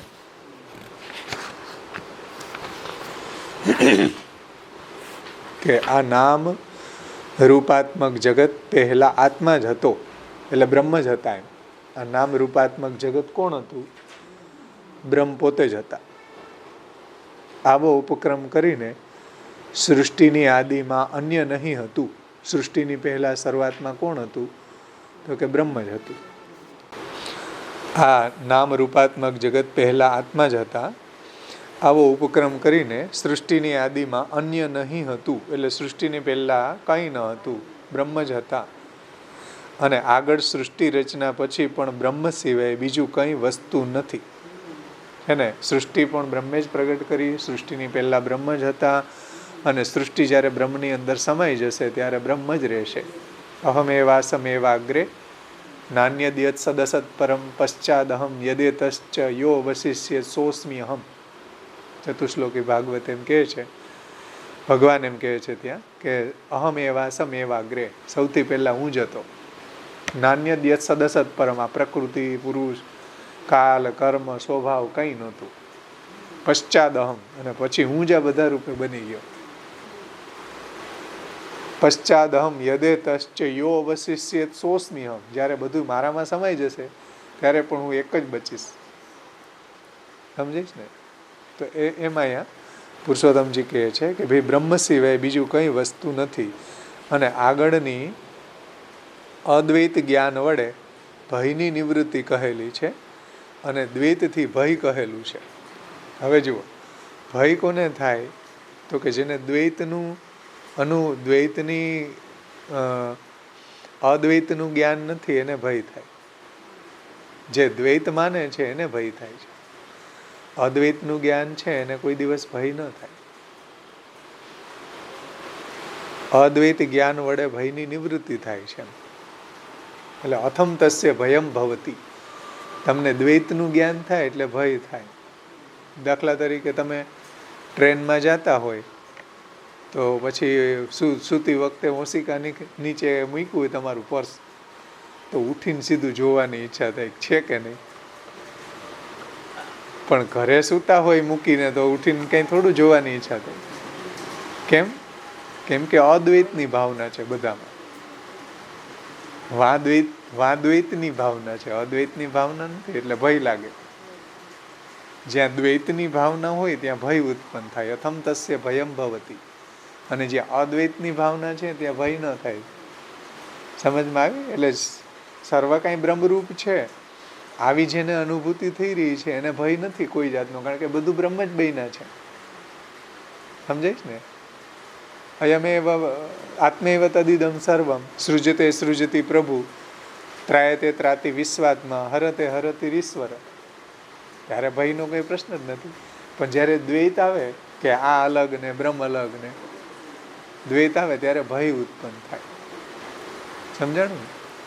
આ દ્વૈતનું જ્ઞાન જે છે ને એ ભય પેદા કરે છે. અદ્વૈતનું જ્ઞાન છે ને એ એને નિર્ભય બનાવે છે.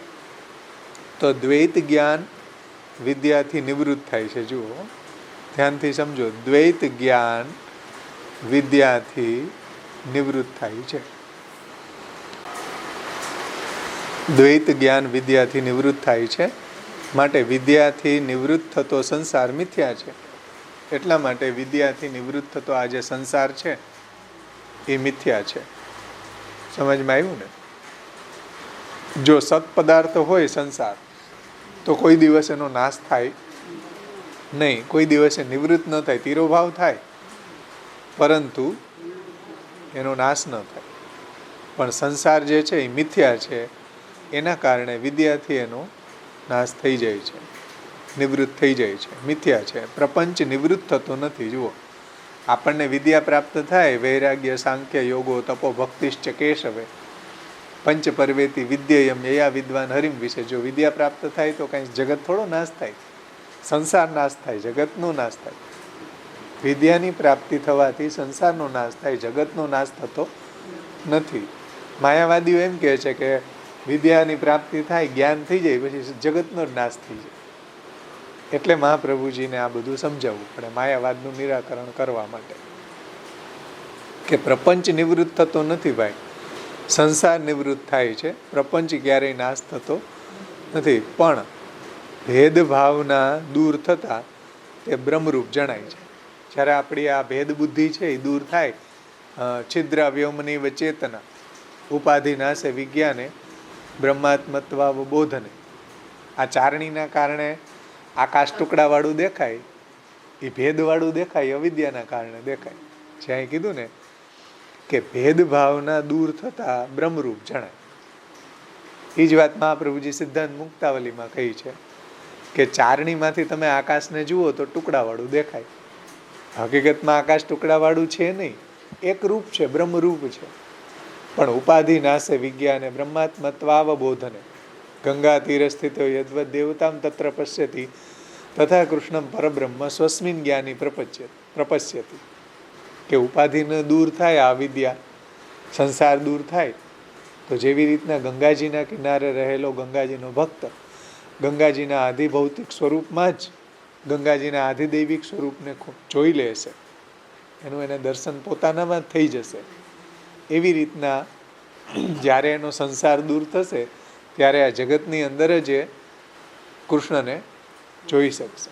ઉપાધિ નાશે વિજ્ઞાને બ્રહ્માત્મત્વાવબોધને ગંગા તીર સ્થિતો યદ્વત દેવતામ તત્ર પશ્યતિ તથા કૃષ્ણ પરબ્રહ્મ સ્વસ્મિન જ્ઞાની પ્રપશ્યતિ. પોતાનામાં જે કૃષ્ણના સ્વરૂપને જોશે. પણ એ ઉપાધિ જે છે ને એના કારણે સંસાર લાગેલો છે એ નાશ થશે. ત્યારે પ્રપંચ નિવૃત્ત થતો નથી, પણ સંસારનો નાશ થાય છે. પણ ભેદભાવના દૂર થતાં તે બ્રહ્મરૂપ જણાય છે. ભેદભાવના દૂર થશે ને સર્વ કાંઈ બ્રહ્માત્મકતાની આપણને જ્ઞાન થશે, પછી આપણો ભેદભાવ છે દૂર થશે કે ભાઈ સર્વ કાંઈ બ્રહ્મરૂપ છે. ભલે ટેબલ આપણને જળ દેખાય, કે આ પુસ્તક છે, આ ચાદર છે, આ બધું અલગ અલગ દેખાય, પણ હકીકતમાં બ્રહ્મનું જ આ પરિણામ છે, બ્રહ્મના સદંશનું જ આ પરિણામ છે. જીવ બધા બ્રહ્મના જ અંશો છે. ભલે આપણને આ જુદા જુદા દેખાય બધાય, પણ છે અંતે તો આ બ્રહ્મના જ અંશો બધાય, જેટલા બી જીવ છે બધાય. સદમાં એટલે જળ જગતમાં કેટલું બધું વિવિધતા અને વૈચિત્રતા દેખાય, હકીકતમાં તો બ્રહ્મના જ સદંશનું પરિણામ છે જગત. તો આ રીતના પ્રપંચો ભગવત કાર્ય સ્તદ્રૂપો માયા ભવત તત્શક્ત્યા અવિદ્યા ત્વસ્ય જીવ સંસાર ઉચ્યતે. હવે પિંકીબેનનો પ્રશ્ન લઈ લઉં. જે એનો પ્રશ્ન હતો કે આ ઘડાના એક્ઝામ્પલથી શું સમજાવે છે ભાઈ? ઘડાનું દ્રષ્ટાંત આપ્યું ને અહીંયા જુઓ, ક્યાં આપ્યું? ઘડાનું ઈ નહીં, કાચો ઘડો ને પાકો ઘડો.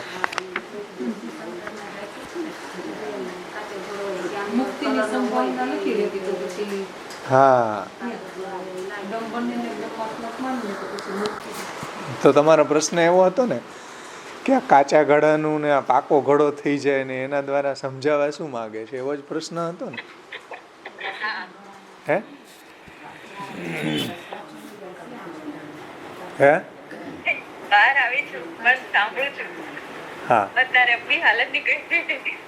હા, પણ સાંભળું છું. તો જુઓ, આ જે દ્રષ્ટાંત આપ્યું છે ને એ એટલા માટે આપ્યું કે सिद्धांती ये भी नहीं कह सकते हैं कि यह प्रकार संसार को हूँ प्रपंच की भांति ब्रह्मात्मक सत्य तथा नित्य मान लेवे सो मुक्ति की प्राप्ति की संभावना ही समाप्त हो जाएगी. समझो, સંસાર को હું એટલે આપણે એમ કહીએ ને કે ભાઈ સંસાર મિથ્યા છે, પ્રપંચ સત્ય છે, તો પૂર્વ પક્ષે આપણને એવી આર્ગ્યુમેન્ટ કરે છે કે ભાઈ તમે એવું જે કહી રહ્યા છો એ યોગ્ય નથી. એનું કારણ શું? તો કે સંસાર હું પ્રપંચ કી ભાંતિ જો સત્ય માનશું તો મુક્તિ કેવી રીતના થશે? સમજમાં આવ્યું? એની આર્ગ્યુમેન્ટ શું? આપણી આર્ગ્યુમેન્ટ છે કે ભાઈ જો તમે સંસારને નિત્ય માનશો તો આપણામાં જે સંસાર રહેલો છે, ફોર એક્ઝામ્પલ કોઈ વ્યક્તિમાં સંસાર રહેલો હોય તો જ્યાં સુધી સંસાર હોય ત્યાં સુધી મુક્તિ તો ન થાય ને, કારણ કે મુક્તિ જે છે એ સંસારને વિરોધી છે. સંસાર મુક્તિનો વિરોધી છે, તો જ્યાં સુધી સંસાર હોય ત્યાં સુધી મુક્તિ ન થાય. આવી આપણે આર્ગ્યુમેન્ટ કરશું એને કે ભાઈ જો સંસાર સત્ય હોય તો મુક્તિનો વિરોધ આવશે. સમજાણું ને? સંસાર જો તમે સત્ય માનતા હોય પૂર્વ પક્ષી, તો આપણે એને એમ કહેશું કે મુક્તિનો વિરોધ આવશે. તો હવે પૂર્વ પક્ષી આપણને શું કહે છે કે નહીં આવે? જુઓ, હું તમને સમાધાન કરીને બતાવું કેવી રીતના. ક્યોંકि जहाँ पुरुष में भगवान को संसार रूप सो आविर्भाव होवे हैं वह समय वो पुरुष संसारी कहो जावे. એટલે જે સમયે જે પુરુષમાં ભગવાન સંસાર રૂપે પ્રગટ થાય છે ત્યારે એ પુરુષને સંસારી કહેવામાં આવે છે. અને જ્યાં સમય જ્યાં પુરુષ में भगवान मुक्ति रूप सो आविर्भाव होवे हैं तब वो पुरुष मुक्त कहो जावे है. અને જે સમયે જે પુરુષમાં ભગવાન મુક્તિના રૂપમાં આવિર્ભૂત થાય ત્યારે એ પુરુષને મુક્ત થયો એમ કહેવાય. સમજાણું ને? આ પૂર્વ પક્ષે આપણને કહે છે. એટલે હવે આ વાતને સમજાવવા માટે એને આ કાચા ઘડા ને પાકા ઘડાનું દ્રષ્ટાંત આપ્યું કે જુઓ, એક જ ઘડો કાચો હોય ત્યારે શ્યામ રંગનો હોય. સમજાણું ને? અને એ જ ઘડો જ્યારે છે અગ્નિમાં પકાવવામાં આવે ત્યારે એ જ ઘડો છે લાલ કલરનો થઈ જાય કે નહીં? સમજાણું? તો એ દ્રષ્ટાંત આપે છે. જુઓ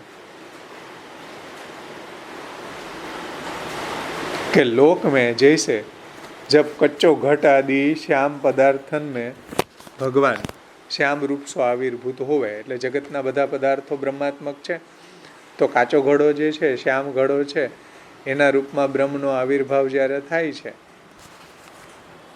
સમજો, कच्चे घट आदि श्याम पदार्थन में भगवान श्याम रूप सो आविर्भाव होवे हैं और वे घट ईज घड़ो श्याम या काले कहे जावे हैं. ત્યારે એ ઘડો કાળા રંગનો હોય ને જ્યારે કાચો હોય ત્યારે. तथा पक जावे पर जब भगवान उसमें लाल रूप सो आविर्भूत होवे हैं तब वे लाल कहो जावे हैं. समझण? या ही प्रकार भगवान के मुक्ति रूप सो आविर्भाव होवे पर व्यक्ति मुक्त कहो जावे है और मुक्ति के उच्छेद को प्रसंग उपस्थित नहीं होवे. એટલે કાચો ઘડો ને પાકા ઘડાનું એક્ઝામ્પલ એટલે આપ્યું કે કાચો ઘડો છે ત્યાં સુધી ભગવાનનો એમાં સંસાર રૂપથી આવિર્ભાવ થયો છે, અને જ્યારે ઘડો પાકી ગયો ત્યારે ભગવાન એમાં જે આવિર્ભાવ થયા છે લાલ રંગથી આવિર્ભાવ થયા છે. એમ જે મુક્ત થઈ જશે એમાં ભગવાન છે એને મુક્તિના રૂપમાં ભગવાનનો આવિર્ભાવ થઈ ગયો. એટલે કાચો ઘડો છે એને સંસારના એંગલથી એક્ઝામ્પલ આપ્યું, અને પાકો ઘડો જે છે એને મુક્તિનું એક્ઝામ્પલથી સમજાવ્યું, મુક્તિને સમજાવવા માટે. સમજાવ? એક જ ઘડો કાચો છે અને એક ઈ જ ઘડો પાકી જાય. એવી રીતના એક જ વ્યક્તિની અંદર ભગવાન સંસાર રૂપથી આવિર્ભાવ પામે ત્યારે એને સંસારી કહેવાય છે, એ પુરુષને.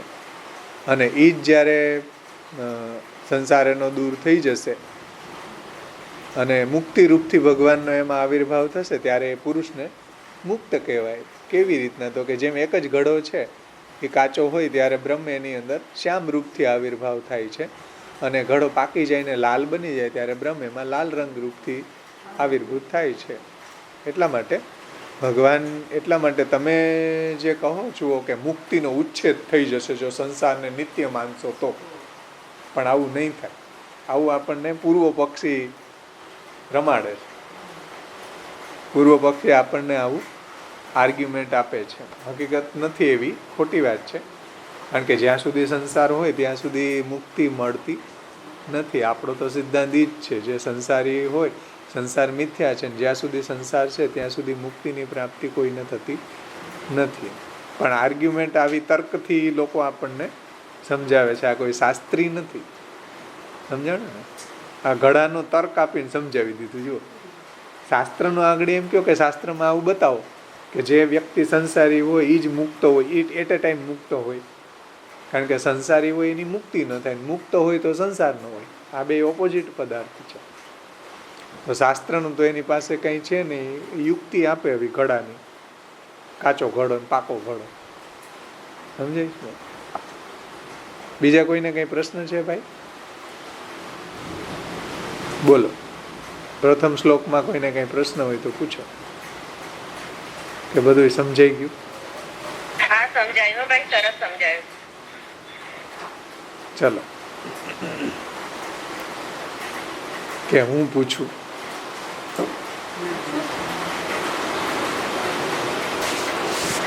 સમજાઈ ગયું?